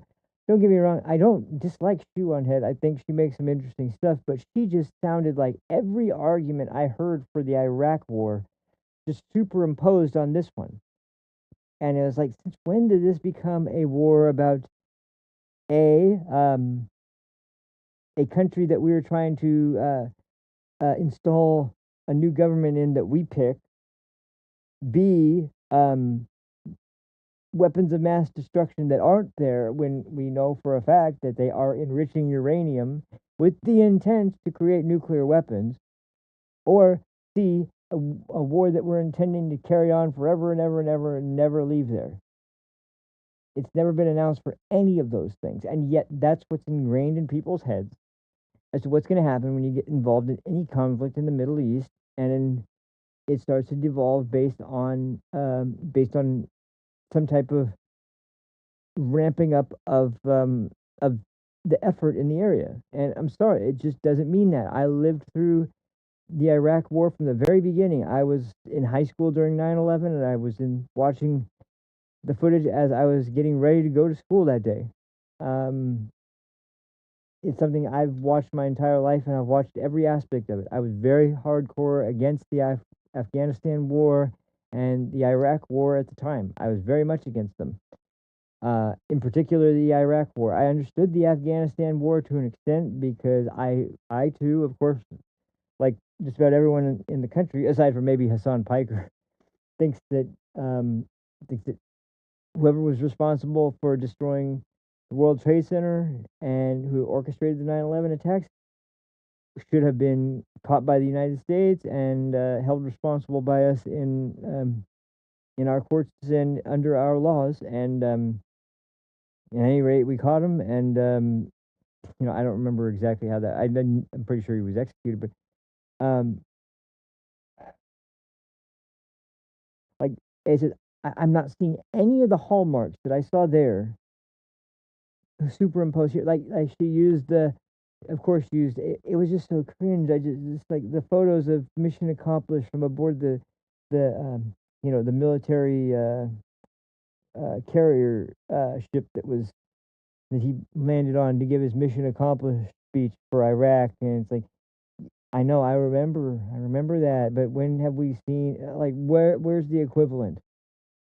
Where's the equivalent of any of this? This is not in any way, shape, or form a similar situation. Not to mention the fact this isn't based on anything going on that was based on intelligence telling us that they're making nuclear weapons. No, this is them directly saying directly to us we're pursuing nuclear weapons, and you can't tell us otherwise. Guess what? Yeah, we can, and we're going to if you keep doing it. Sorry, but there's just certain groups that when it comes to like nuclear power, nuclear energy, and especially when it comes to nuclear weapons, especially for all the people that want to bitch and moan about when it comes to NATO, or it comes to our international uh, global police and global uh, rules of war, rules of engagement, rules around nuclear attacks and nuclear power, and all these things. Call me crazy, but the country that is going crazy with their irresponsibility towards nuclear weapons is not us. It's the country we're fighting right now. And once again, this isn't like just a suspicion, just a hunch, just a satellite image of the country and speculation that here, and here are the military installments with the weapons of mass destruction. No, it's like a direct quote from them to us. So, that wasn't exactly what happened in the last attempt in the area. So, it's if you're gonna make the arguments for those correlations, say something that actually is a correlation and makes sense. Because I haven't heard anybody making any connection there that is something valid and holds weight in this current conflict. There's just not. Now, this is obviously just the fact that people don't like war. But once again, I think it's so unfair to be saying it's because of President Trump that this is happening, when once again this has been egged on by other administrations and by the Iranian government. Sorry, for a very long time now, and a country that was invaded and taken over by these insane radical Islamic fundamentalists that had once been a prospering country, fantastic and beautiful prospering country. Now it's a next step from some sort of hellscape in the middle of the desert. It's barely a step above that. It's pretty close. But the idea of war, while it might be bad, if you ever can argue for the validity of a conflict, it would be this one. And if you could ever argue for a time, because we know the Iranian people don't want this. We know that Iranians that have fled their home country would love to see this happen. They would love to see in their lifetime an Iran that was freed from the oppression of the Islamic fundamentalists that just came and just decimated their country and put it under Sharia law and put them under the thumb of their their actual oppressive military. But for some reason, there's got to be a reason why.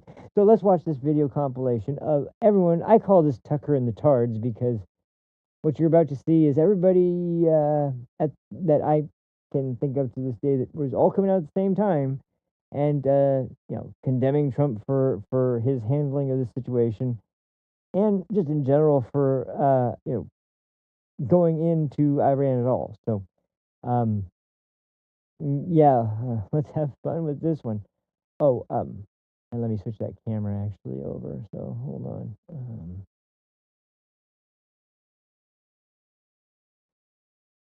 Sorry, there's another point with Tucker with his "Who do you think you are?" quote at the beginning of this, and we'll get past that together, I'm sure. But yeah. Anyway, hold on. Full. And we'll go ahead and switch the camera over to. I don't know what the hell happened. I mean, I know my other camera does overheat, but the image is so good. I found a fan that fit very easily and it works perfect. I've never had it overheat since I got the fan. But this one that I'm using for the other camera, I never had a fan for. Never overheated, never had a problem with that until very recently. I tried buying a camera or a fan for it, but it was supposed to be a camera. It's supposed to fit this camera, but for some reason it doesn't.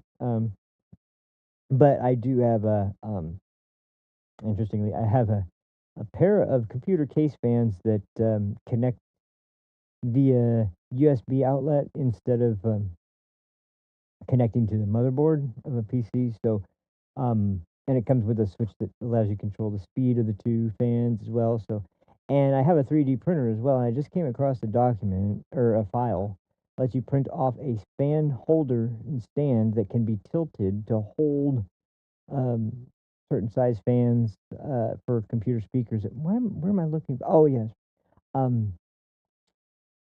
That can hold certain size fans in their within the brackets, and you can tilt it so that it's aimed any direction you want it aim. And I'm sure if I point that directly at it, that will work fantastic, and I won't have to worry about it. But there we go. Camera. There we go. So yeah, and if nothing else, I do have a backup camera in case nothing else works.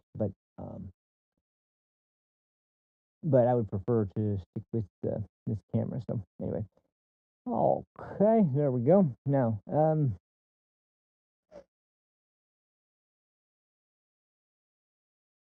okay, we'll get volume here, and here we go. Tucker and the Tards. Let's go.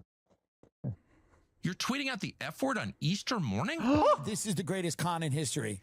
To run as an America first, and you're going to take care of America, and then turn around and go, all of these things, daycare, Medicare, Medicaid, we have nothing to do with that. We're fighting war. Even blacks are getting scared, though. For real? That's a dumb quote, too. But I love that the last one from, what's his name? Tim Dillon's stupid ass. I've never watched that guy. I've never been interested. He just comes off like a fucking attention whore to me. But, and a really bad one.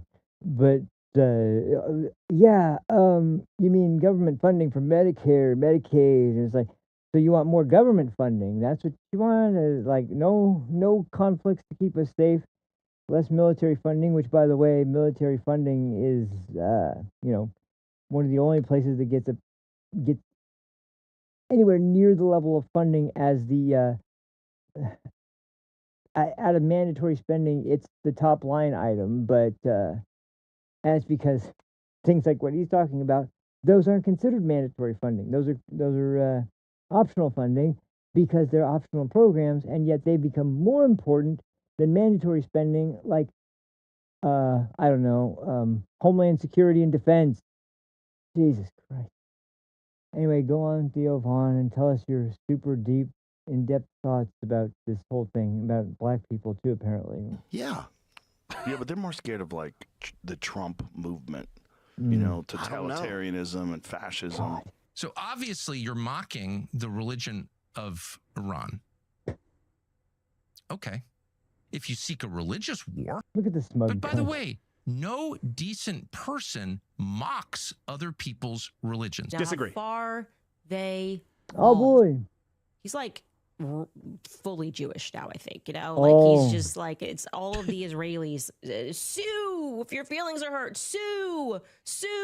But to mock Rich. other Wow. people's faith is to mock the idea of faith itself. I think they're getting, Incorrect. they see these ostracized, they see these communities of people out there getting abused and shit, and I think it reflects in them somewhere, It's a mockery not just of Islam, it's a mockery of Christianity. Send out a tweet with the F word on Easter morning promising the murder of civilians and then saying praise be to Allah without explaining any of it. You are mocking me and every other Christian because we're Christians. We can't support that. That is true. Evil. That is an intentional desecration of beauty and truth, which is the definition of evil. Even though Donald Trump has shattered his coalition by lying us into this stupid war on behalf of a foreign country, and that coalition is still right for some. I'm sorry. That's his constant and always excuse for why he thinks it's unjustified, because it's always on behalf of a foreign country. You ever think for just a minute, Dave? Or, well, I guess that's a dumb statement to make. No, of course not. But maybe you should try thinking once in a while, because you might come to the conclusion that a nuclear-armed Iran doesn't just mean bad news for foreign countries. It also means really, really bad news for the United States as well, you dumb fuck. Jesus. Dan, he's such a smug cunt, man. Anyway, go ahead. Keep going. Someone else to pick it up and run with it. My concern is that this one's really sad. Evidence really that sad. He is not in control.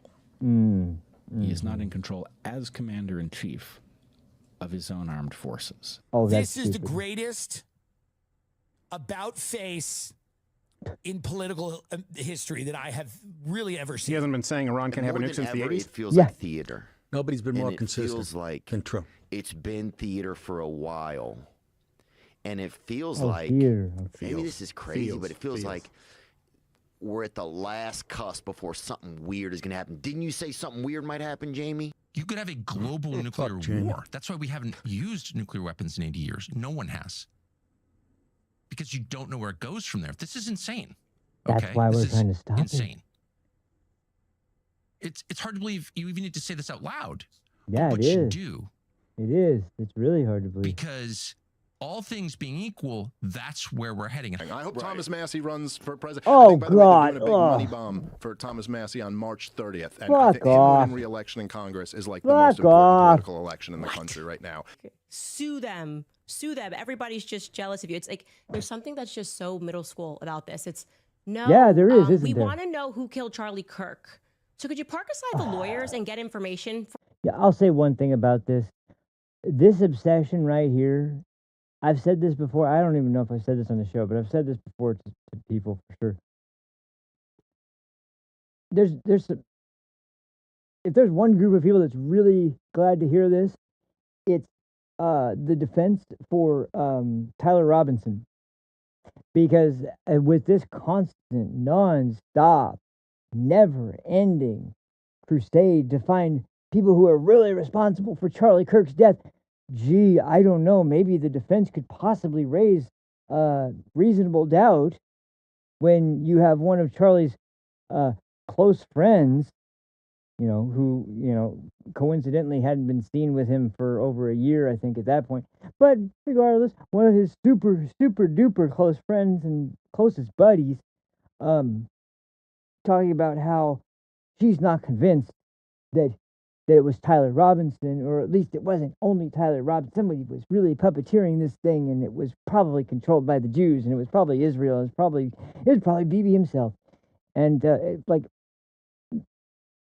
somebody who's representing, Tyler Robinson probably won't go so far as to say Bibi Netanyahu or Israel, but they'll at least be able to say, even Candace Owens, a friend of Charlie Kirk's, believed that it could have been someone else who had been in control of this thing, and even planted evidence on Mr. Robinson to make it seem like he was the real killer.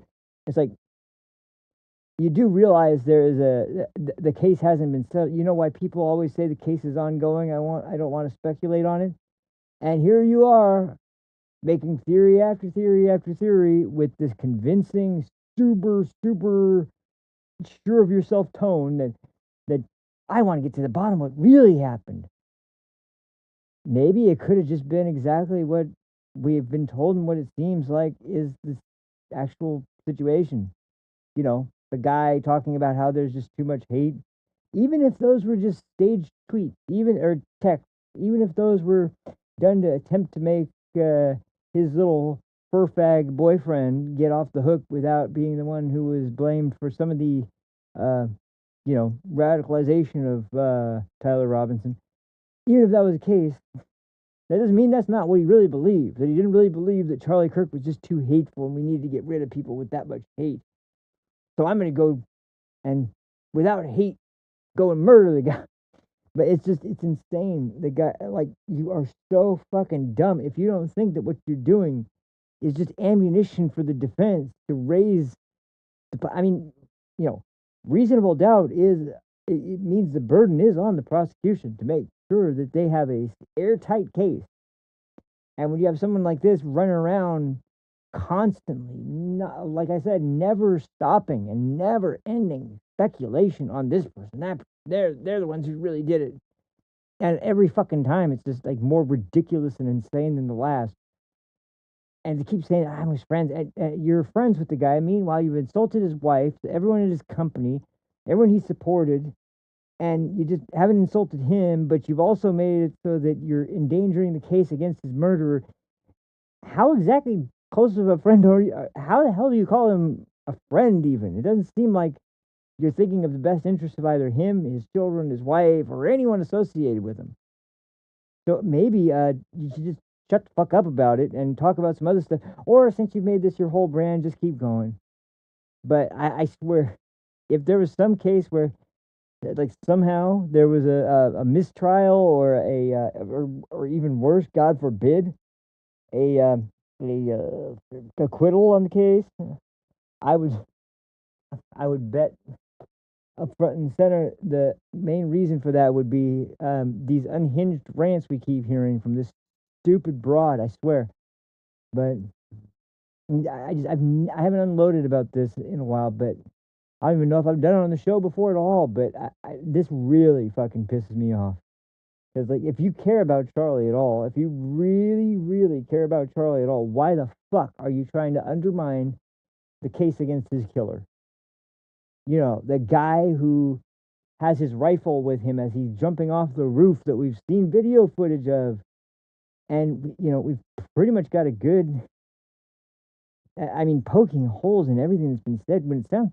I mean, I don't think she's a gun nut or anything. I don't think she's really that knowledgeable about guns, like super knowledgeable about guns. But the way it was described when I heard it sounded pretty understandable to me, considering the type of gun it was, considering how old it was. It's like all that, I won't get into it right now, but like just this constant digging that's not enough. There must be more explanation.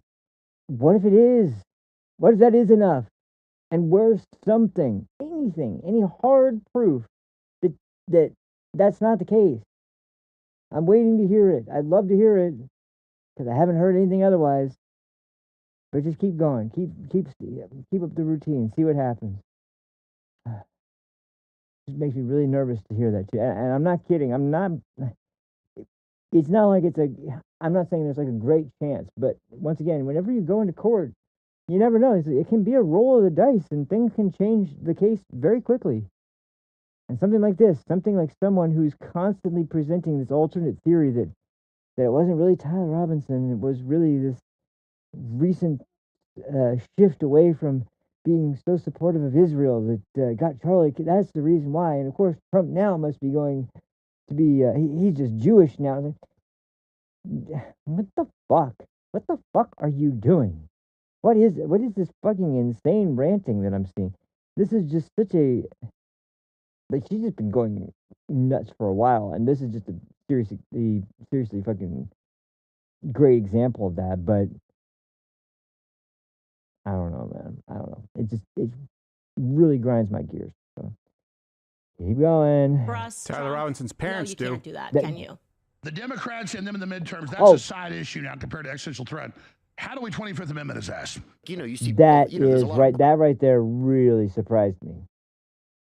And he goes on to talk to that guy, and they're like, "Well, the problem is that you'd have to get you know, the majority of Congress to go along with it. I just don't see that happening." And so he basically insinuates we need to have a coup.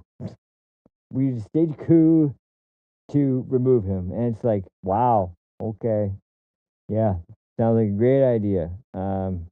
That won't throw the country into turmoil, especially when, you know, despite what these idiots keep talking about, the majority of his base is still behind Trump firmly and very strongly. I mean, it's like he still has like 82, 85% somewhere in there support from his base and from MAGA voters. Yeah. So that's another thing about this, which I was going to get more into detail later, but I'll just state it now. For all the reporting about how MAGA is splintering, MAGA is falling apart. No, a group of insane, stupid reporters that are really desperate for some kind of really explosive content, and have no real allegiance to anybody. They are moving away from MAGA, but as far as his base, no, not really. They still support him pretty firmly. So make of that what you will, but yeah, no, it's all bullshit there. brown people getting murdered on TikTok all the time, like, you know, in the Middle East, and I think you see that. Don't the regime by 40,000 you people? know, it activates. Yeah, but it's not just mockery of Islam. And no president should mock Islam. That's not your job. So, like I said, this is just unhinged, and a cavalcade of ridiculous points and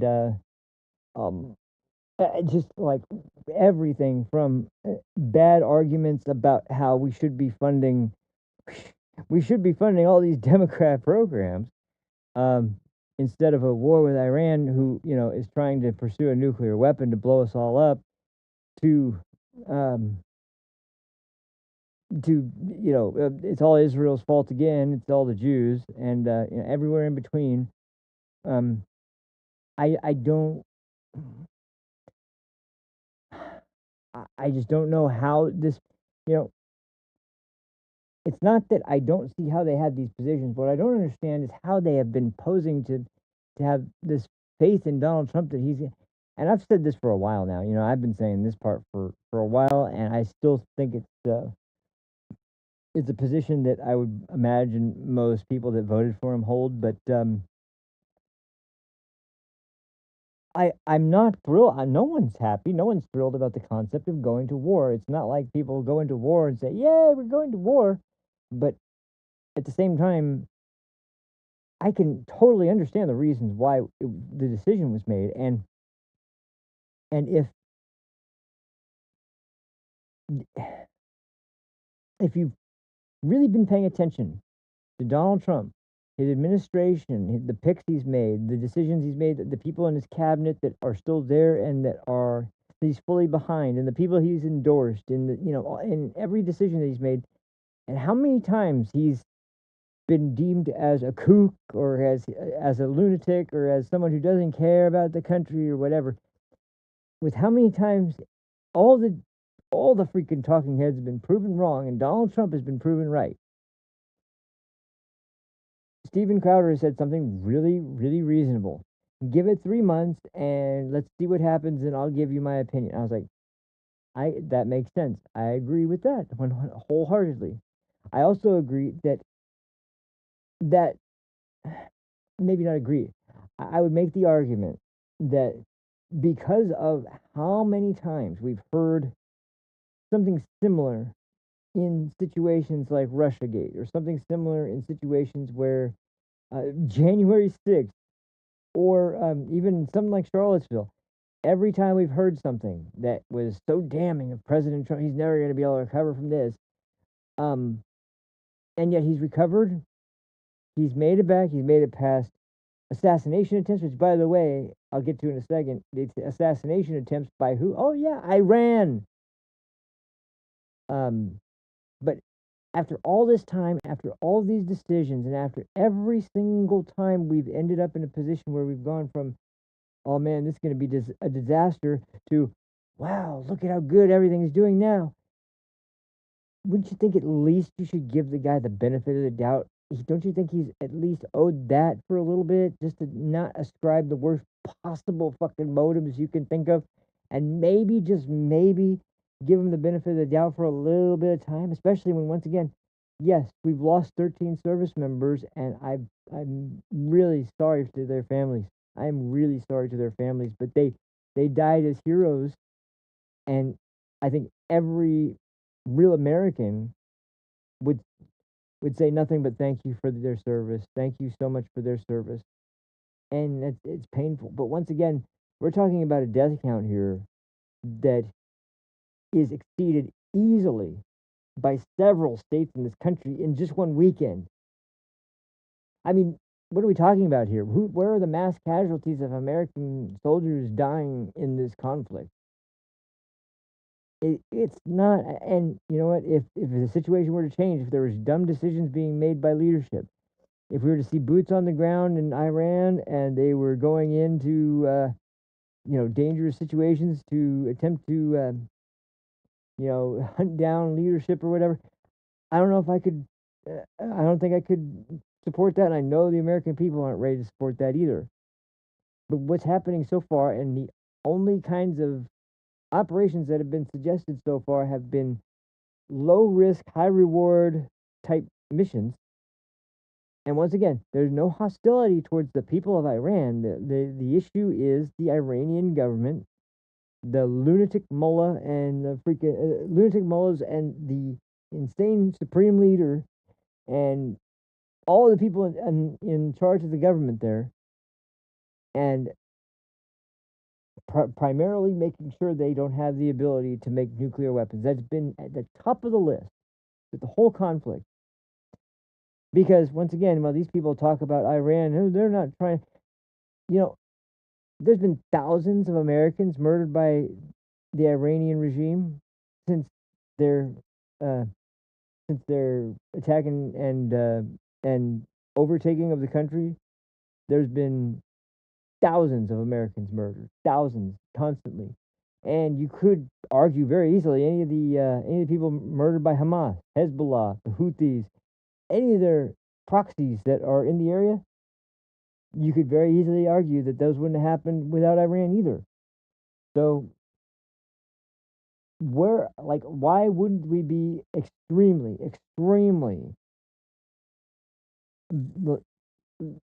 more inclined to believe the President of the United States over the people that have murdered and taunted the United States and American citizens? Why is it that when a plane goes down in their country and they know an American citizen, an American serviceman is trying to signal to have an extraction from the country, that they put out a significant reward for him? They immediately alert anyone in the area to go and find him and hand them over to the government there. Well, and of course they send their entire military out to the area to find this one guy. Why? Because they know the power of the image and the video and the messaging and the wording that would be sent around the world if they would have caught him, and what they would have done to that man. And I look at that and I think, is this as low? Like, how much lower can you go when you start talking like this? I've not heard in this entire diatribe one mention of the threat of Iran to the United States. And yet I hear all this nothing over and over again, just constant concern over the crisis being caused by Trump and his war in the Middle East. Like, why don't you look at the history of Iran, and in particular the history of Iran and the United States, and see what you find out. I'm telling you, it's not all sunshine and roses and a wonderful relationship with these people. No, these people are monsters. They are insane. Not the people. The government there, and the military there, and their insane ideology based on a very violent religion with, as he said, a pedophile prophet who's, like I said before, I think on this show, as a matter of fact, a guy who would go in and destroy whole villages, and he'd kill the men, and he'd take the women who were their wives, and he'd rape them, and then he'd make them forcefully his bride. He had like 12 women who were his wives, and fathered children from all of them, and say, this is a sick motherfucker. But praise be to him. And I'm sorry, but no, I'm not sorry. And fuck this insane group of people that worship this ridiculously violent religion. Anyone that defends this shit, I'm not saying every Muslim is insane or a ridiculously violent zealot. No, I'm not saying that at all. But what I am saying is that when they are drunk on power and they have a military at their command and they are pursuing nuclear fucking weapons, I think anybody who is thinking rationally about that and not thinking politically or in any way of their career is going to say, yep, that looks like a threat. That looks like a serious threat. That looks like a threat we definitely should make sure we do something about to defend this country. Because the last thing we want is people like that to end up with power. There's one last one. This is when it's, as I said before, this one's hurtful because I had plans to seduce her, but not anymore. Anyway, this is just like another just sick freaking diatribe where let's just insult this guy as much as we can, And worst, you'll see what show it's on in just a second. It's to this jackass who I can't stand anymore. Piers Morgan. So no, this is actually just 2 days ago, as a matter of fact. Yeah, April 8th. And like I said, I was going to seduce her and treat her to a night of extreme, just sensual, non-stop pleasure all night. No, I mean it was a good idea, but I give up. And now I'm like, well, yeah, she fuck her then. Didn't take too much, but still. So let's hear Megan's thoughts about this. We've upset our allies. We've pleased Israel, although now they're upset there's a ceasefire. We've upset the American base. The Trump coalition that got him elected is completely fractured and in that's bullshit. Smithereens. And he doesn't care, Piers, because he doesn't care about the Republican Party. He cares about himself. If Trump had to get reelected, he probably would have handled this a little differently. But he doesn't care that the Republicans are going to lose the midterms. I think he thought that was a foregone conclusion. And I don't think he cares that J.D. Vance or Marco Rubio wins the presidency next time around. I think there's a piece of Trump that would like to say, I'm the only one who could do it. The Republican Party's nothing without me. And the rest of us are going to be around to pick up the pieces. Yeah, that sounds realistic. Trump, who has said that you're going to be winning and winning and winning so much you're going to say, please, let us stop winning. Hey, MLA, what's going on, man? Yeah. I have a new chair, so you get to see me sleep all the time. I don't slide out of this chair the same way, if you notice. But yeah, no, this broad actually is sitting there, and I'm sorry. Like I said, I've tried to keep her out of this, but I can't anymore.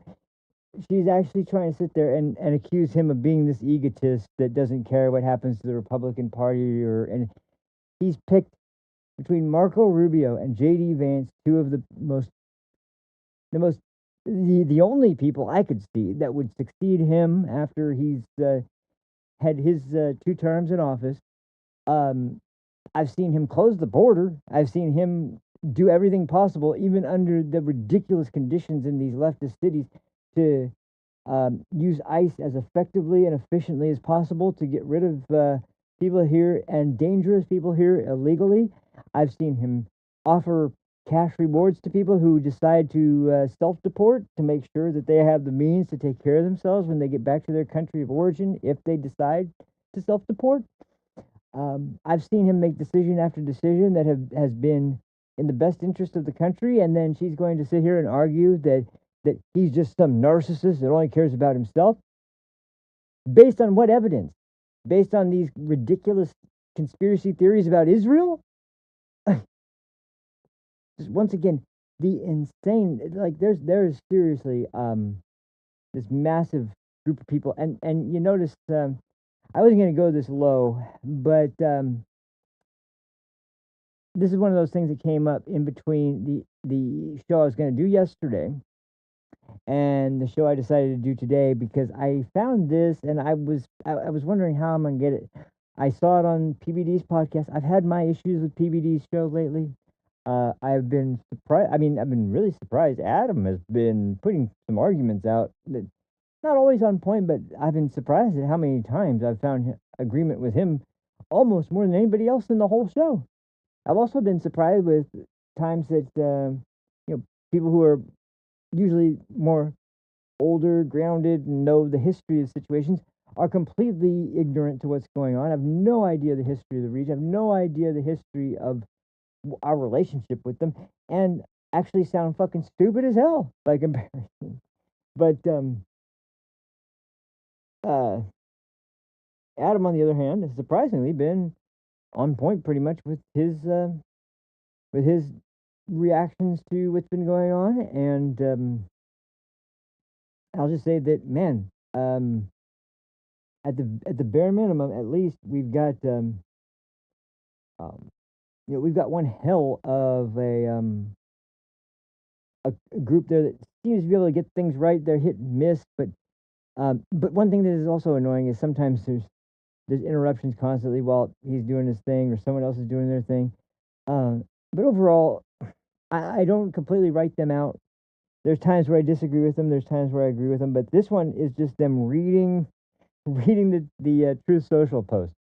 So without further ado, this is what and this took a while.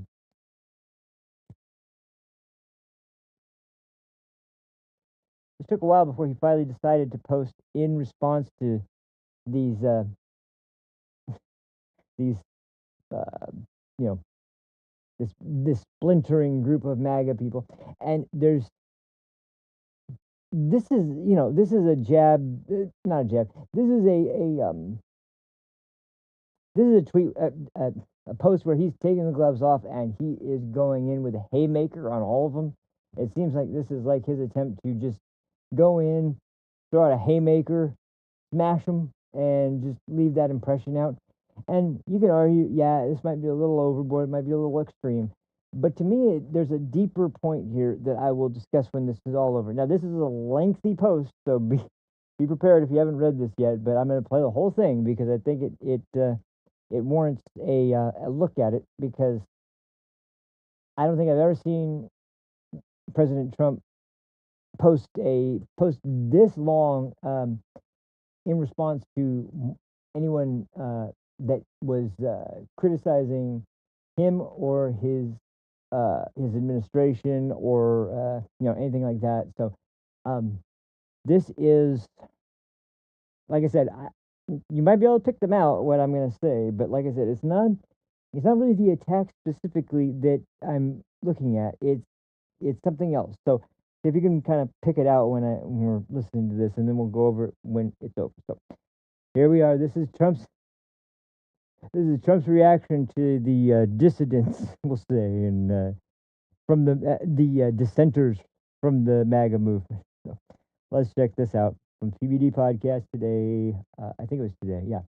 Why Tucker Carlson, Megyn Kelly, Candace Owens, and Alex Jones have been fighting me for years, especially by the fact that they think it is wonderful for Iran, the #1 state sponsor of terror, to have a nuclear weapon, because they have one thing in common: low IQ. They're stupid people. They know it. Their families knows it. Why drop the families in it? Like, why? And everyone else knows it too. Look at the past. Look at their record. They don't have what it takes. They never did. They've all been thrown off television, lost their shows, and aren't even invited on TV because nobody cares about them. They're nut jobs, troublemakers, and will say anything necessary for some free and cheap publicity. And they think they get some clicks because they have third-rate podcasts, but nobody is talking about them, and their views are the opposite of MAGA, or I wouldn't have won the presidential election in a landslide. MAGA agrees with me and just gave CNN 100% approval rating of Trump, not flailing fools like Tucker Carlson, who couldn't even finish college. He was a broken man when he got fired from Fox, and he's never been the same. Perhaps he should see a good psychiatrist. I didn't go this far. Psychiatrist, or Megyn Kelly, who nastily asked me the now famous only Rosie O'Donnell question, or crazy Candace Owens, who accuses the highly respected First Lady of France of being a man when she is not, and will hopefully win lots of money in the ongoing lawsuit. Actually, to me, the First Lady of France is far more beautiful. He lost me right here. What you said, yeah. He lost. Far more beautiful than Candace. In fact, it's not even close. Or bankrupt Alex Jones, who says some of the dumbest things and lost his entire fortune, as he should have, for his horrendous attack on the families of Sandy Hook shooting victims, ridiculously claiming it was a hoax. These so-called pundits are losers, and they always will be. Now, fake Fox News, fake news CNN, the failing New York Times, and all of the other radical left news organizations are hailing them and giving them positive press for the first time in their lives. They're not MAGA. They're losers. They're just trying to latch onto MAGA. As president, I could get them on my side anytime I want to, but when they call, I don't return their calls because I'm too busy on world and country affairs. And after a few times, they go nasty, just like Marjorie Trader Brown. But I no longer care about that stuff. I only care about doing right for our country. MAGA is about winning and strength, and is not allowing Iran to have nuclear weapons. MAGA is about making America great again. And these people have no idea how to do that, but I do, because the United States is now the hottest country anywhere in the world. President Donald J. Trump. Okay, so I can see the obvious perspective. That was petty. That was going too personal or whatever. But if you don't think the way they were talking about Trump was personal to him, then you're crazy. But to me, what's way more important than that was the volume on during that. Shit, I don't know. I don't know. Is anybody that was the volume on during that? Because I have no idea. And hold on, let me see something real quick. Maybe I can see it from my own show real quick. Because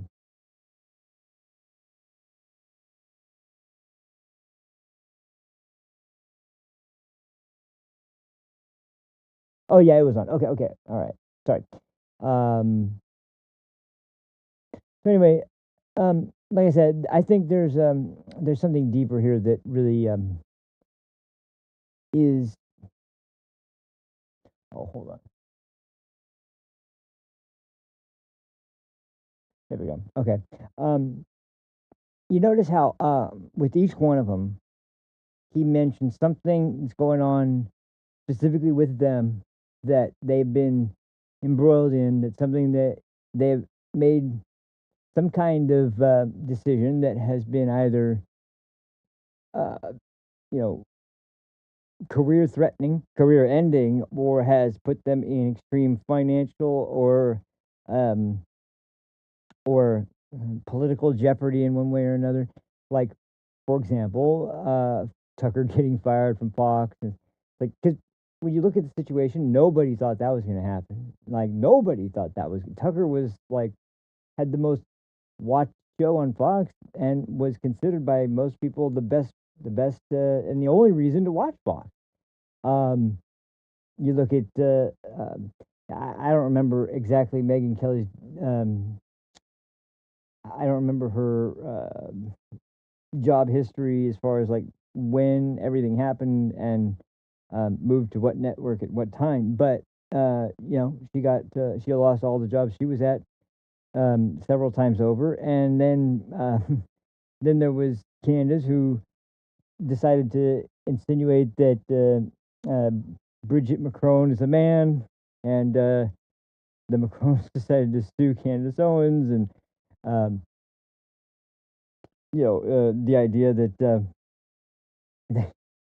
number one, not only is she going to lose in court and lose big, but that Bridget Macron is much better looking than Candace, which I don't know. I'm not even gonna make comment on that. They're not.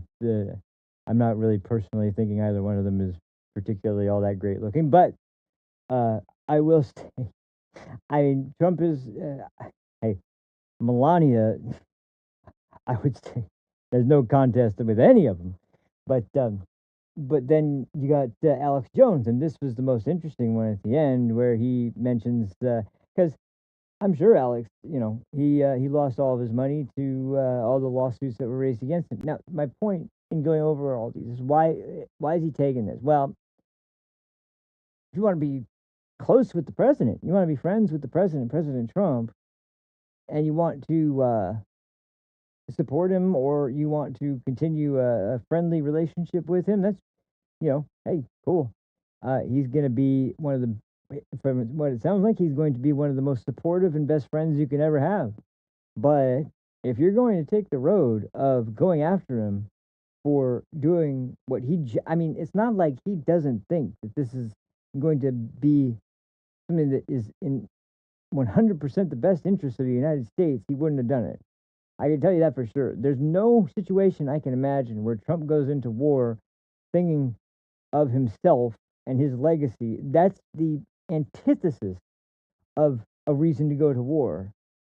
I could only see it happening if he truly believed that this was the only way that we could get a resolution in this situation without any threat to the country.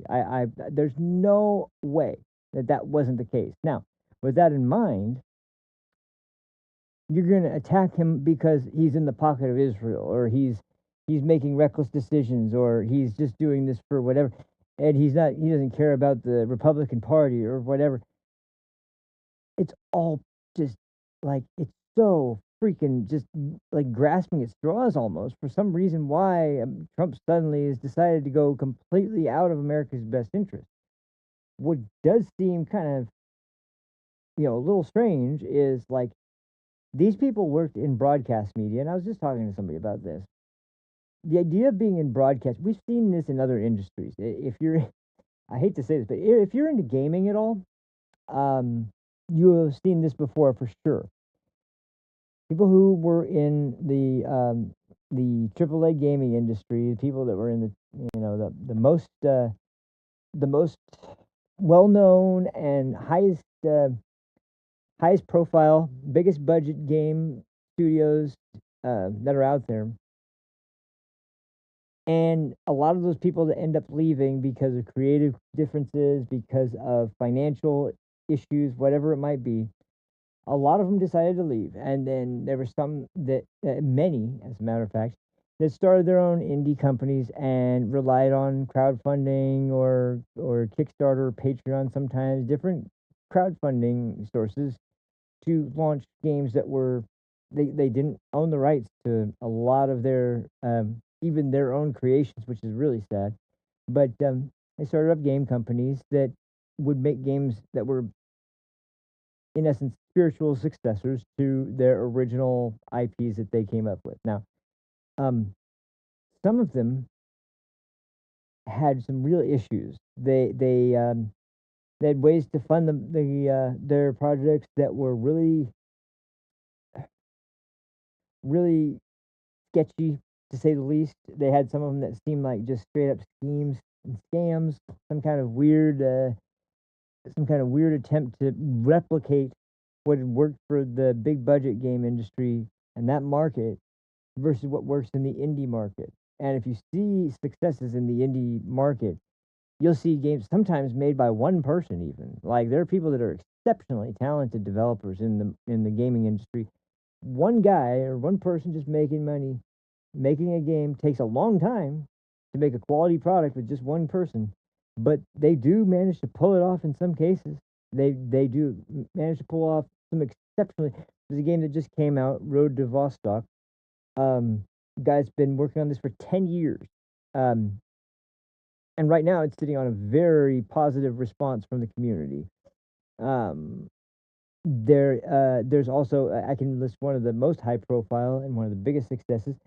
If you've ever heard of the Castlevania series, there's a guy who is the lead developer, Koji Igarashi, who truly believed in he made this explicitly clear. If you remember in the in the Nintendo game era, the early consoles that came to America from Japan, the most common games during that time period were side-scrolling action games, 2D side-scrolling action games or action platformers, and those were like the games that were everywhere. Now, Koji Igarashi had been with the company Konami for a very, very, very long time, and he'd seen the franchise that he had created get transformed into this game or that game, this style, that style. He liked trying to experiment, but at the end of the day, when he was trying to make a real serious quality Castlevania game, it was always a side-scrolling action game. No matter how good the technology got, no matter how far things had advanced, that was the style he was thinking was going to be. It's the only style that would fit what he was going for. There was still so much potential in that genre. It still hadn't ended, just because the technology had advanced. And so when he launched his campaign to make a successor, Bloodstained Ritual of the Night, it was immediately advertised and touted as a game that would be continuing in that same genre. He also released 2 other games that were made and designed as recreations of the NES graphics, 8-bit graphics back in the day. That was the extent of the technology at the time. But he launched 2 games that were sort of prequel stories to the main game that he was releasing as sort of like pre-release hold me overs until you got to the main release. Well, even those games did exceptionally well. But when he got to the main release for Bloodstained Ritual Tonight, it was a massive success. It still is till this day. And I thought it was one of the best action platformers to come out in a very long time. There's a few others. And almost always they're by indie studios. Why? Because these are people who are not dreaming of the next big budget blockbuster game that the same way there was this weird idea that makes sense from the concept of a businessman as opposed to a game developer, that we need to be more like Hollywood and treat these like Hollywood productions with huge cinematic value of cutscenes and dialogue and visual sequences and blah blah blah. And when you got people in that have nothing to add creatively and only want to replicate a different market because that's what works there, and they have no knowledge, no experience in this industry, they're going to give you bad ideas, and it's not something you might believe in. In this case, Igarashi 100% was behind it. He was 100% of the belief that this genre has life left in it, and there's still things that can be done there, and I know how to do it. Lo and behold, he puts out one that is incredibly successful, so much so that there's a sequel coming out sometime soon. And that happens all the time with the indie game market, especially recently. In the meantime, we're watching the AAA game industry. Their sales are going down, down, down. There's been several big budget releases that have come out already this year that have been dwarfed by some of the super low budget, low staff number of people on the development team. Very, very small studios that have put out games that have sold gangbusters and absolutely got the audience behind them 100%. And the point is that the way you run a game company, or the way you develop a game in the world of indie games, because there's another example of a guy who is also making action side scrollers at the same time. I'm sure you've all heard of the Mega Man franchise. The game developer and Capcom have been making was it Keiji Inafune was the guy who made Mega Man? Yeah. He was trying to make a spiritual successor to Mega Man, and I thought it was all right. I definitely didn't think of it as the same as Igarashi's Bloodstained Symphony of the Night, but I thought it was all right. But most fans of Mega Man tore it apart. They thought it was totally out of sync with the style and the feel and the gameplay, and just about in every element was not at all aligned with the way the Mega Man franchise had been. And they're still Mega Man fans, but they thought this was just a huge departure from everything that the series had been before. My point is that when you go from one market of the industry into another, and you're not bringing the mentality into it that you need to have based on what you're doing, you're going to run into a situation where your audience is not going to believe in the authenticity or the devotion or just in the spirit of the overall project. How does this relate? Well, I look at Tucker Carlson especially. He's a prime example. But even looking at Megyn Kelly and well, maybe not Alex Jones. He's always been on some type of radio. But then again, radio, I mean, I don't know, alternative media maybe, but ultimately still, I mean, we're looking at a market now that's vastly different from when Alex started. It's a totally different landscape. And if you want to be charitable, you can say that, yeah, these people, they had to experience some setbacks getting used to their new type of market. They had to go through a lot of trouble to set up this new type of new type of way to make and distribute content to people without going through the way they had been used to for so long and blah blah blah. Well, that's true, but if you are looking at this from a perspective where you're not going to extend the sort of beneficial view of it, and you're going to look at it from a perspective of someone that maybe, say, is going to be a little bit more harsh in the way they criticize you, you're going to say, well, yeah, these people just failed at all of their other endeavors, and now they're trying to make a buck off of the streaming market. And in a lot of ways, I look at a guy like Steven Crowder, or I look at a guy like Glenn Beck, or I look at a guy like, you could name a bunch of names off. Look at people that are, what'd you say?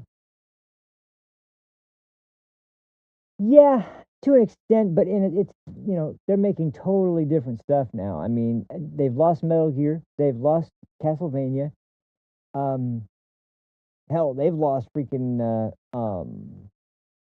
Xenosaga. They've lost a lot, and they are coming back, but man, their glory days are way behind them at this point. You think back to Castlevania, you think back to Metal Gear's glory days, you think back to all the games, these classic games, and they just don't make the game the way they used to. Even, I would argue, the game that Metal Gear's original developer, everybody knows the freaking, now I can't remember his name, Hideo Kojima. You look at when he was asked to take over the direction of a Castlevania game, Lords of Shadow. That turned out to be a great game, although I would say because it was rebooted and in a totally different sort of spin-off universe with similar characters, rules, and characters, but not at all related to the same timeline. It was pretty good. It was pretty good. But Igarashi, the guy who made the franchise, I mean, I think he understands it better than the original, than somebody they bring in to pick up and take off. And now, once again, because they fired Hideo Kojima as well from Konami, Death Stranding, another great example. Now, this is one that's really strange because, people looked at it very sideways at first and they didn't really understand it. Not only the first game, but the sequel has just come out and it's also been a massive success. Death Stranding is probably one of the biggest success stories from the developers who went from the big budget game industry to the indie game market, and not really indie in this case because there is some fairly big investors that are involved in the project. But that's the other part, is that people like Igarashi and Hideo Kojima, they were upfront and honest about that from the beginning, whereas a lot of other people that left, they didn't really even think of the aspect of needing to tell the fan base that you're asking for support from, that, yeah, we've got investors that want to help out, but only if we can show sufficient interest in the game to be able to sell it. Some people declined to mention that, and they just acted like they're getting all of their funding from crowdfunding, and they didn't mention that there was some investors that were wanting to make an investment in the game, but they didn't want to do it without knowing for a fact that the game was going to have some kind of audience. And that's exactly what Igarashi launched his original Kickstarter campaign for Bloodstained Ritual of the Night. That's how he launched it. Once again, not thinking like a AAA game studio, but thinking like an indie developer. I'm going to make sure I tell my audience and be transparent with them from the beginning exactly what's going to happen in the development process, how their endorsement financially works from the very beginning to the end of this process, and what this is going to look like and how it's going to be helpful. They're honest with their audiences, and they explain every step of the way what's going to happen, and that's how you have to do it to survive. Now, and this translates over to people who are delivering you information. You're hoping for information that is coming from a valid source, that's going to bring you information that's honest, and maybe it's their opinion, but they're basing that opinion on actual information that's verifiably true. Now, once again, the reason I can't stand a lot of this is because they're just acting like this came out of nowhere. They're acting like we're doing this on behalf of a foreign country. We're not concerned at all about America. It's just Israel that we're concerned about. And that's just not the case. That's just not the case. As a matter of fact, with their newfound ability to launch rockets twice as far, 4,000 kilometers as opposed to 2,000 kilometers, as had been reported, we have a pretty good understanding of they not only are developing weapons technology at a very fast rate, but they're doing it in a way that is meant to expand the horizons for how far they can attack and how powerful that attack can be, with the ramp up to nuclear weapons being the pinnacle of what they're aiming for. Now, I would say that that as a threat is massive. It's a massive, massive threat. This is not just about a foreign country. This is about the American people. So, let me see.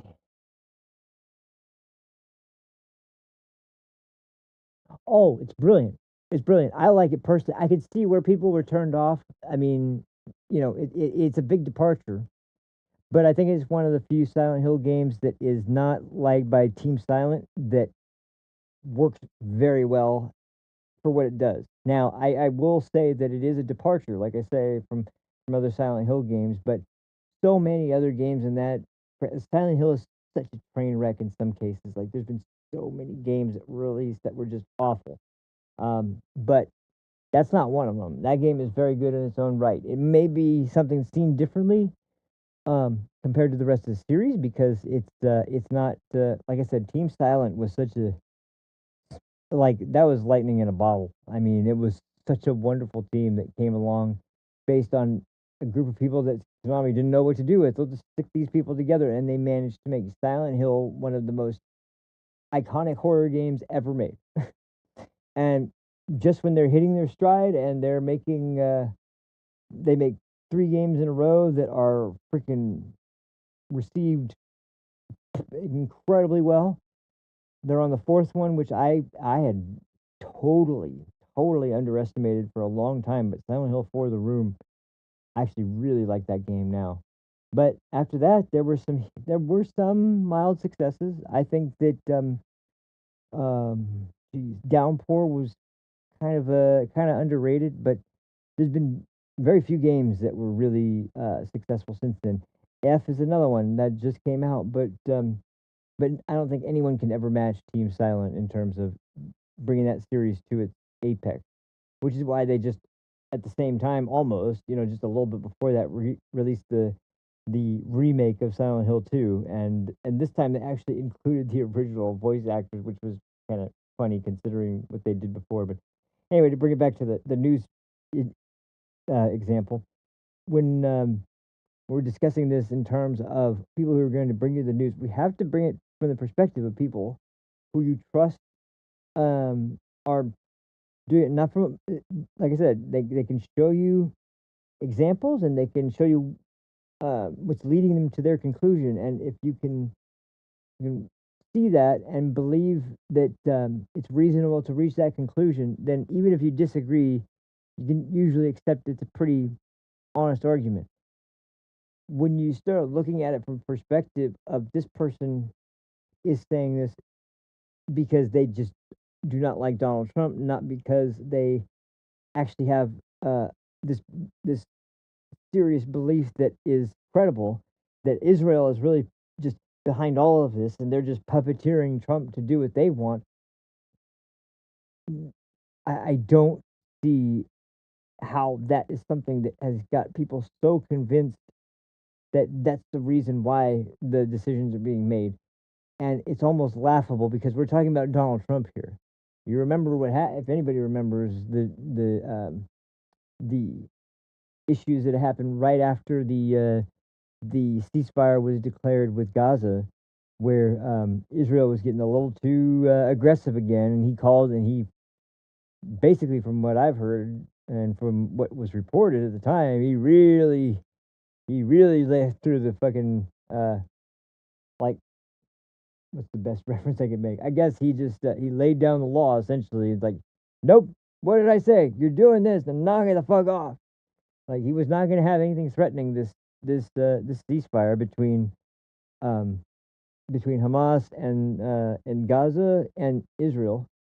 They were going to bring the hostages back, which they did. The incredible situation that all the hostages were returned.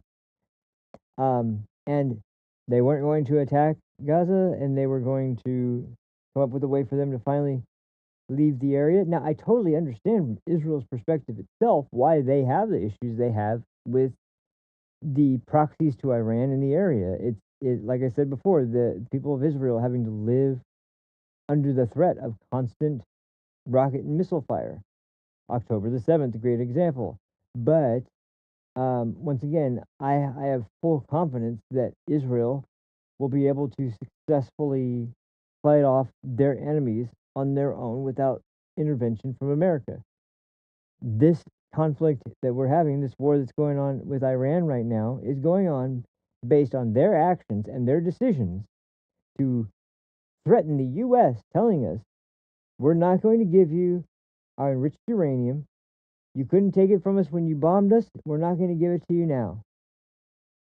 It was almost like a challenge. And it's like, all right, challenge accepted then, motherfuckers. We're coming for you.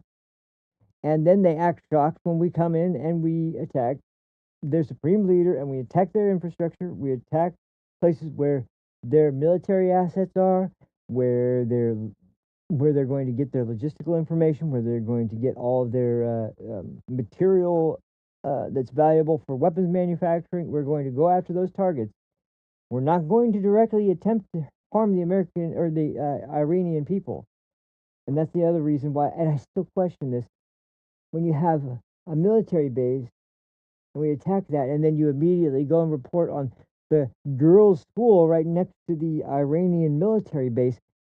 First of all, why is a school attached to a military base? And secondly, how is it a girls' school when you're in an Islamic country that doesn't believe in educating women?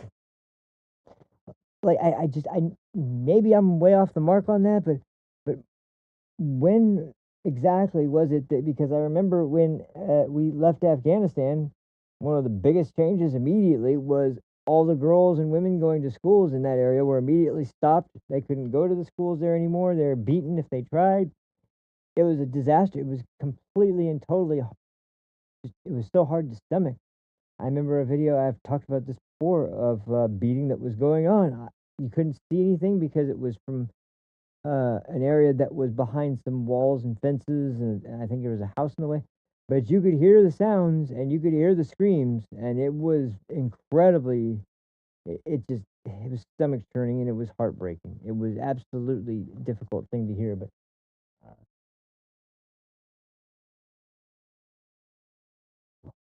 it's fantastic, man. It's really good. It's really good.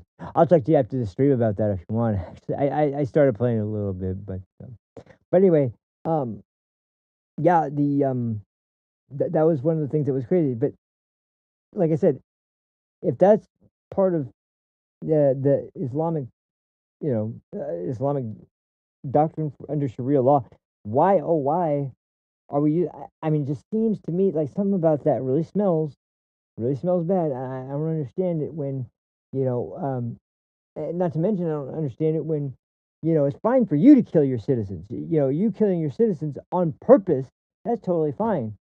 A strike that's meant to knock out your military capability, when you just so happen to put these soft human targets right in harm's way in front of a military target, and then you rush to the news cameras to yell at the American government for how dare you attack the civilians here. And then you got assholes like Dave Smith that'll run to the cameras and start shouting, yeah, because America is evil imperialism, man. It's like, just fuck off. Just fuck off. And that just brings me to the last point of this whole thing. I don't know for a fact the motivation behind this. All I do know is that in this situation, we're dealing with a group of people that throughout the entire campaign had done whatever they thought they could to help Trump get elected. I no longer think that was genuine. I think that they were of the belief that Biden and subsequently Kamala Harris was going to be terrible for both the country and for specifically for the industry that they're in. And, we'd already seen the Disinformation Governance Board attempt. We had seen, the tech companies that have been used to weaponize against conservatives and people who were pro-life and people who were Trump supporters, MAGA supporters, people who questioned the 2020 election, people that we'd seen everything that happened there, and the threats to free speech for the first time, really in such a way in the country's history, and we were reaching a point where, if this goes any further, if this is tolerated by not to mention the border, but if this is allowed to continue for another administration, I don't know if this country's going to make it. And so, to be honest, I don't think they really cared at all about Donald Trump getting elected. I think it was entirely about them and their business. Now, at the point that I was at that time, I was like, whatever reason, fine. But man, if this is all it took for them to suddenly turn on a dime and be like, no, absolutely not, we can't support the president anymore. We're dealing with people who never had any intention of supporting the administration. They weren't really interested in the administration's success. They're not, despite what they say, they're not interested in the conservative perspective as it exists today in a post-Trump era, post-MAGA era, where we're talking about the future of the country, where we have a populist movement of right-wing conservatism that is now supported by people in all walks of life and all income levels, and a resurgence of people that are getting back faith, getting back their desire for children and a marriage and a home. And look, we're hoping this. I'm certainly of the hope that these things are something we can get back as a serious possible future and reality for everyone in the country. However, this is clearly an inflection point where, if you were someone who had a belief that we were going to be in some way isolationist, we weren't going to be interested. I mean, it started with the whole Maduro operation.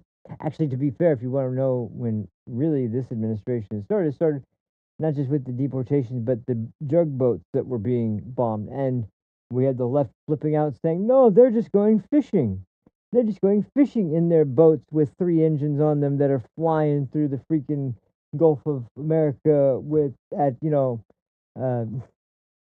200 miles an hour. And like, no, that's not what we're dealing with.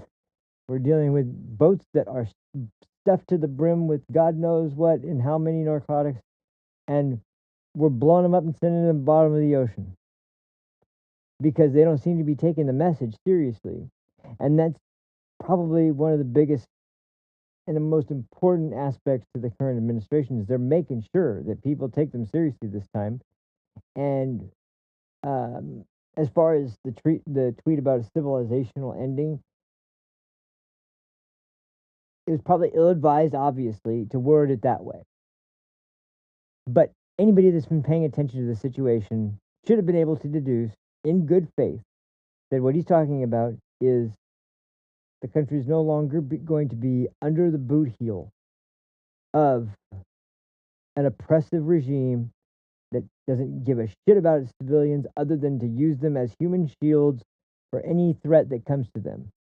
Khomeini was an evil fucking dictator who followed another evil fucking dictator. And as long as there's a group of people in that country that aspire for the most powerful of weapons to kill the people they deem a threat to their religious beliefs, it's never going to stop. And so, regardless of what you feel about it, whether you agree or disagree, that's fine. Maybe you don't think that's the right step. But when you use that as a jump, as a platform to use as a springboard to launch into an anti-Trump administration diatribe and condemn him for just about every decision he's made, when you try to act like you have supported him, you just can't support him anymore. Well, that's because you never really did support him. You supported the idea he was promoting, but you didn't support the man and his actual beliefs he was talking about. Because once again, since 1980, he's been saying Iran is a serious threat. They never can be allowed to have nuclear weapons. And anybody that disagrees with that for whatever reason, if you can't see why there's such a big threat from that, I don't know what to tell you. I think that I think that the evidence is pretty self-explanatory, and like I said before, even in the face of negotiations, if that's what you're willing to give up, that's Trump's top line item. So we're gonna have to wait to see how this plays out. But I, for one, am not going to make any final judgments because we could see. Maybe I'm going to be completely wrong, and in a couple months, maybe at most, we're going to see a horrible quagmire that's going to be, maybe not quagmire, but because I actually found out that has a very specific meaning, and I don't think this falls under it, but we're going to see something catastrophic that is devastating to our armed forces and to the country at large, and hey, maybe there will be something reckless, but something tells me otherwise, because we've got an army whose morale has never been as high as it is. We have had, like I said, very few casualties, and even when there was one that looked like there was about to be another one, and we had to get that guy out of there, we got that guy out of there. The American military pulled it off without one single casualty. That was amazing. That was an amazing operation. And so, essentially, I'm going to withhold my final judgments until I see some hardcore evidence proving me right or proving me wrong. But as far as people like this, I don't think I look the same at them anymore. I've already unsubscribed to all of them, and until I see reason to believe that, I mean, this is a high bar, because I don't know how they could just suddenly say that I support the guy again and not address this extremely uncharitable, and you're fine, you hold that opinion, but I'm frankly pretty disgusted how you support him until, oh no, he's crossed the line there, that's too much. Well, this guy's just thinking about himself. He's a narcissist. He doesn't care about the American people. That's a hell of a stretch. And these are also last thing I'll say on this. One of the things that drives me the most up the wall out of anything I've seen from people like this, and people like this, I mean, people that have left the cable news industry, or some kind of television news of some kind, into the online content sphere, whether it's podcasts, whether it's live streams, or whether it's just videos that are released. One thing I cannot stand is the pity party, poor me, I get death threats people. Now, that might sound harsh, but here's the reality. I don't have an audience yet that's big enough to really reach enough people to have a significant amount of death threats, or any death threats. But I haven't had death threats. But just about everybody I've watched, even people that have nothing to do with politics, have to do with gaming streams. Just about anything you talk about where it's opinionated, you will see a group of people who are willing to take that so seriously and so insanely that they're going to make death threats. And if you're lucky, that'll be the end of it. We're talking about threats against your family directly. They'll call your mother. They'll call your wife. They will call your brothers and sisters. They will call your place of business. They'll SWAT you. They'll dox you. They'll do anything they can to get under your skin to stop you from saying what you're saying. That's just the reality.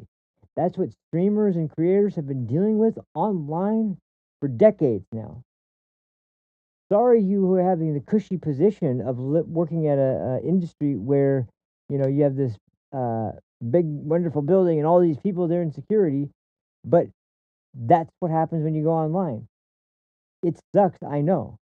But I've heard people who didn't reveal that that was happening until they had dozens of attempts on their, and by dozens, I mean dozens of times they were swatted. Not just had death threats, not just had vague trolls that were out there trying to intimidate them. No, but people that posted, they know their address, they know where they live, that swatted them. They actually had some kind of threat with some teeth.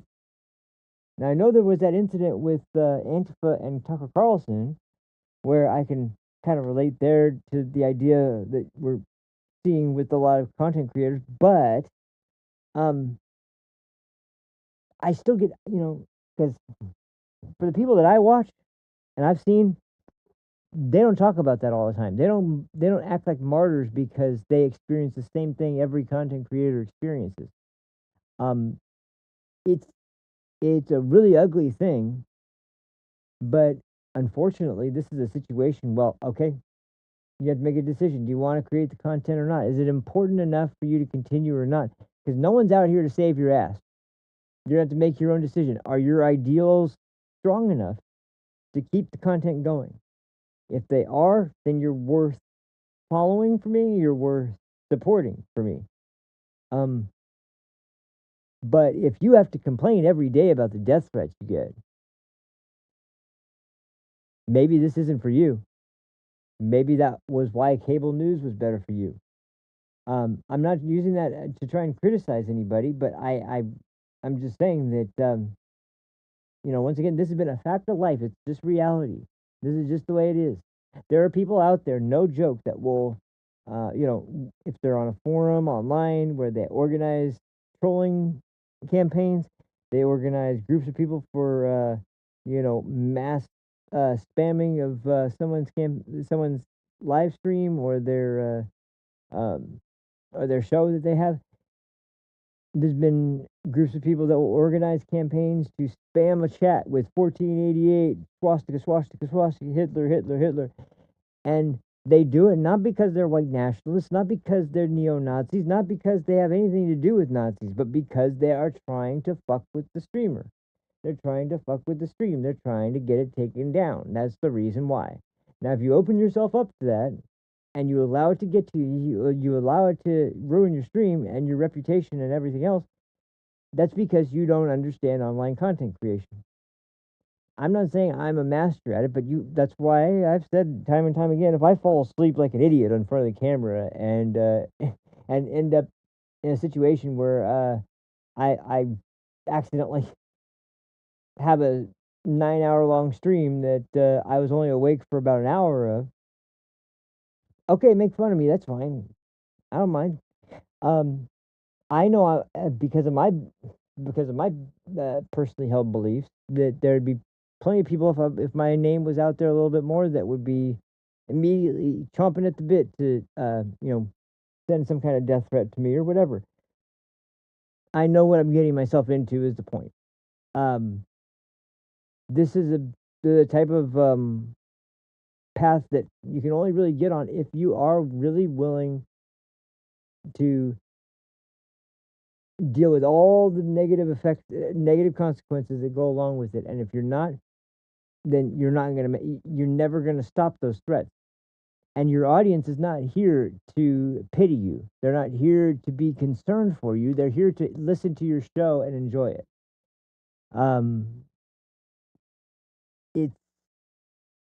It's a difficult thing to get a grasp on. But that's just, like I said, that's just what you have to learn to deal with.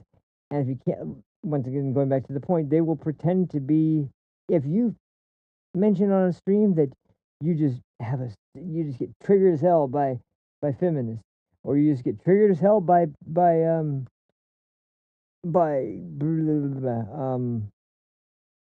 if you're a black guy, you get triggered as hell by cops, or if you're, whatever it is that you say irritates you, white nationalists, evangelical Christians, or whatever it is, woke ideology. There will be people that will troll the shit out of you while maintaining character in whatever it is that you said that just triggers the hell out of you, gets you pissed off. because people want to see a dumpster fire erupt when you can't stand it anymore. They want to run you off because they want to piss you off so bad that you can't do your stream. And if you show that you're going to do that, then, oh boy, you're going to be facing a lot more of it. It's something that once you kind of open the door up to let people know that's the button to push, you are signaling that that this is the way to get to me. And there are people out there that will jump all over that because they don't give a shit. They don't care about ideology. They don't care about politics. They don't care about religion. They don't care about anything. They want to get a laugh. They want to get a laugh from trolling people. And so that's what they're going to do. I can't say I agree with it, but I understand why they're doing it.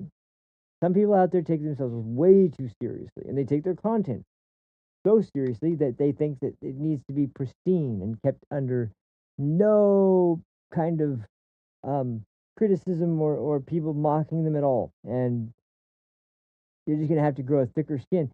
I just don't think that these people recognize that aspect. And so when I hear these whining complaints, like Steven Crowder is a great example of someone who knows how to deal with this. He's talked about it only on occasions where it's been brought up, about how he's had Islamic groups call for him to be murdered. He's had woke people tell him that they're going to kill him just like he wanted to kill trans people. He's only brought it up when it's been talked about by someone who claimed to be marginalized or claimed to be in an oppressed group because the cops are out hunting black people. And it's like, so, we all have our instances where people come after us in one way or another. We all had bullies before. When you're in a space like this, it's rife with tons of people that are going to be extremely harsh, and they're going to be intentionally there to push your buttons if they find out what they are. So what I'm getting at is, I know it's great when you have a job that's considered to be, you don't have anybody that has to worry about, or you yourself, you don't have to worry at all about hearing a bunch of disgusting comments before, this show you're putting on. But this isn't what that is anymore. You don't have your team out there who's able to, only tell you the things that they think are credible. You're going to have to do that on your own. You're going to have to go through those and sort out which ones you believe are an actual threat. And trust me, that's not something that a lot of police departments are going to take as seriously because they don't necessarily think that stopping them is going to be a good thing. So,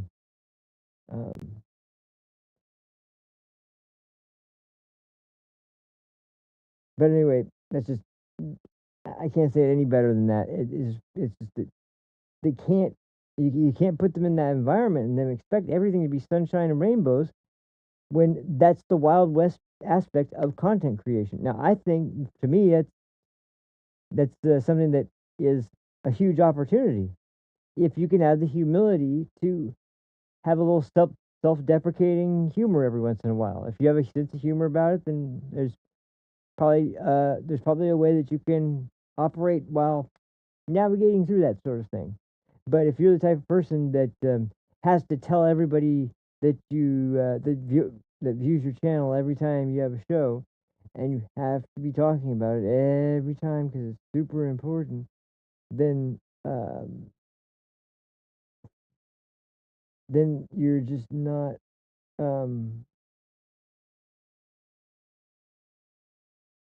not ready for the kind of environments you'll be facing when it comes to online content creation. It's a great place to have a megaphone that can reach tons of people out there, and it's a great place for people with very diverse opinions from from the most right wing to the most left wing to come together, but there's only one side that's ever been responsible for calling for bannings.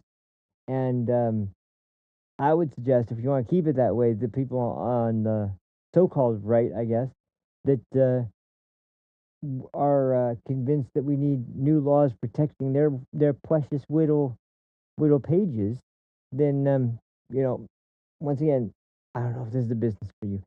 Now, there's plenty of other issues I have, but ultimately, I think this was just a long time in the making. And like I said, the base hasn't given up. The base understands that this was part. I mean, he mentioned it when he came down the escalator in 2015 or 16. Either way, he mentioned that in his very first campaign speech. Iran can never have a nuclear weapon. And you remember in the Obama administration, that's when the idea of enabling them to have the finances and to have the United States support in terms of resources to be able to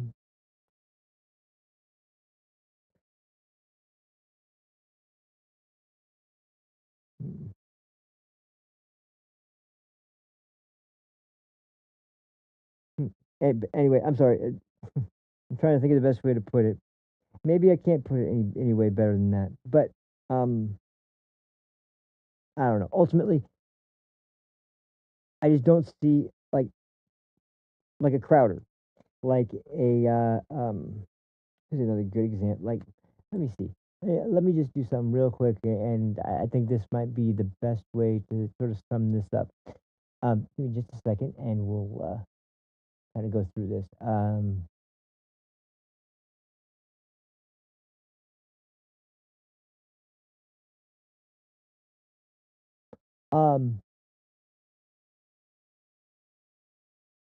I got a buddy, Alabama John, great content creator. Mr. Medicare. I don't even know if the guy's still alive or not. Legendary guy. Stephen Gardner, he puts out a lot of good interviews with a bunch of different politicians and political figures. Then we go here. We got that's my alternate channel. I can't even check on this one, but let's see. Black Conservative Perspective.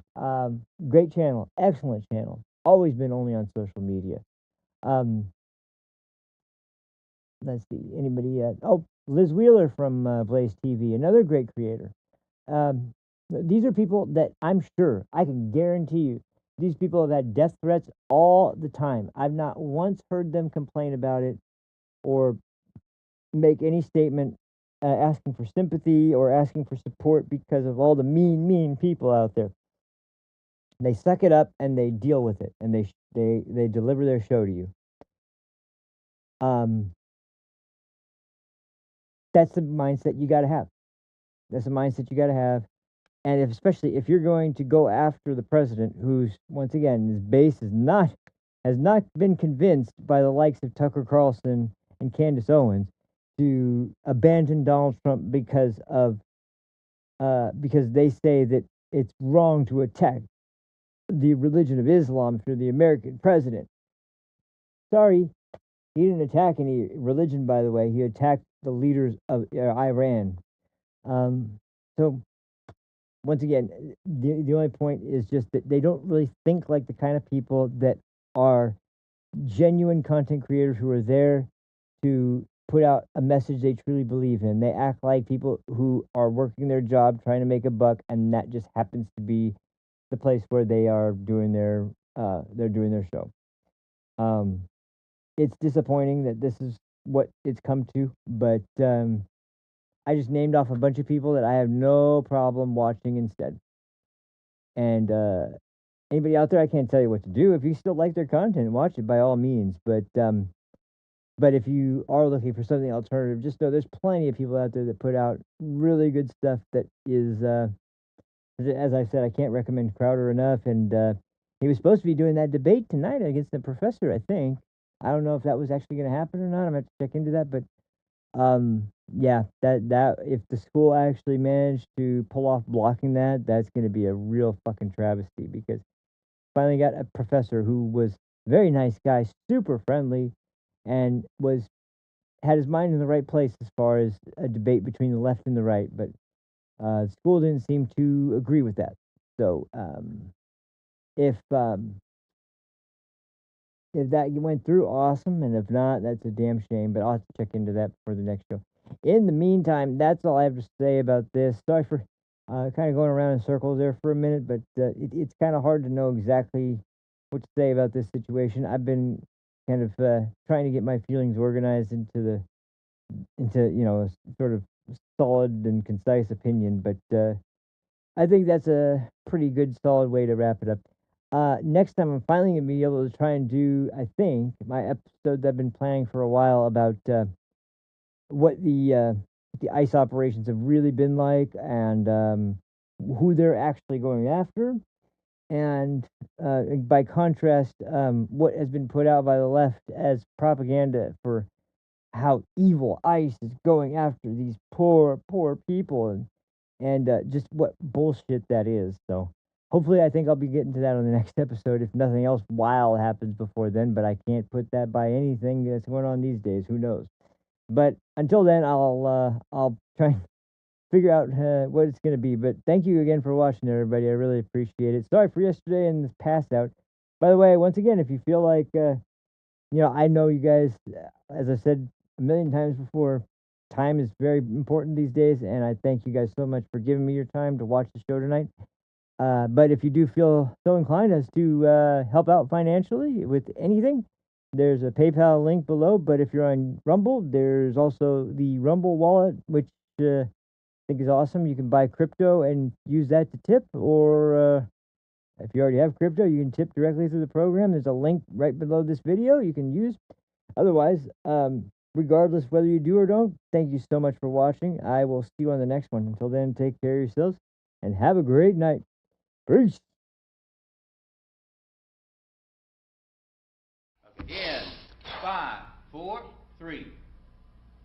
That's tomorrow, and that is it for us today. And we will leave you with I can't do it. Okay. We'll do it live. Okay. We'll do it live. Fuck it. Do it live. I'll write it, and we'll do it live.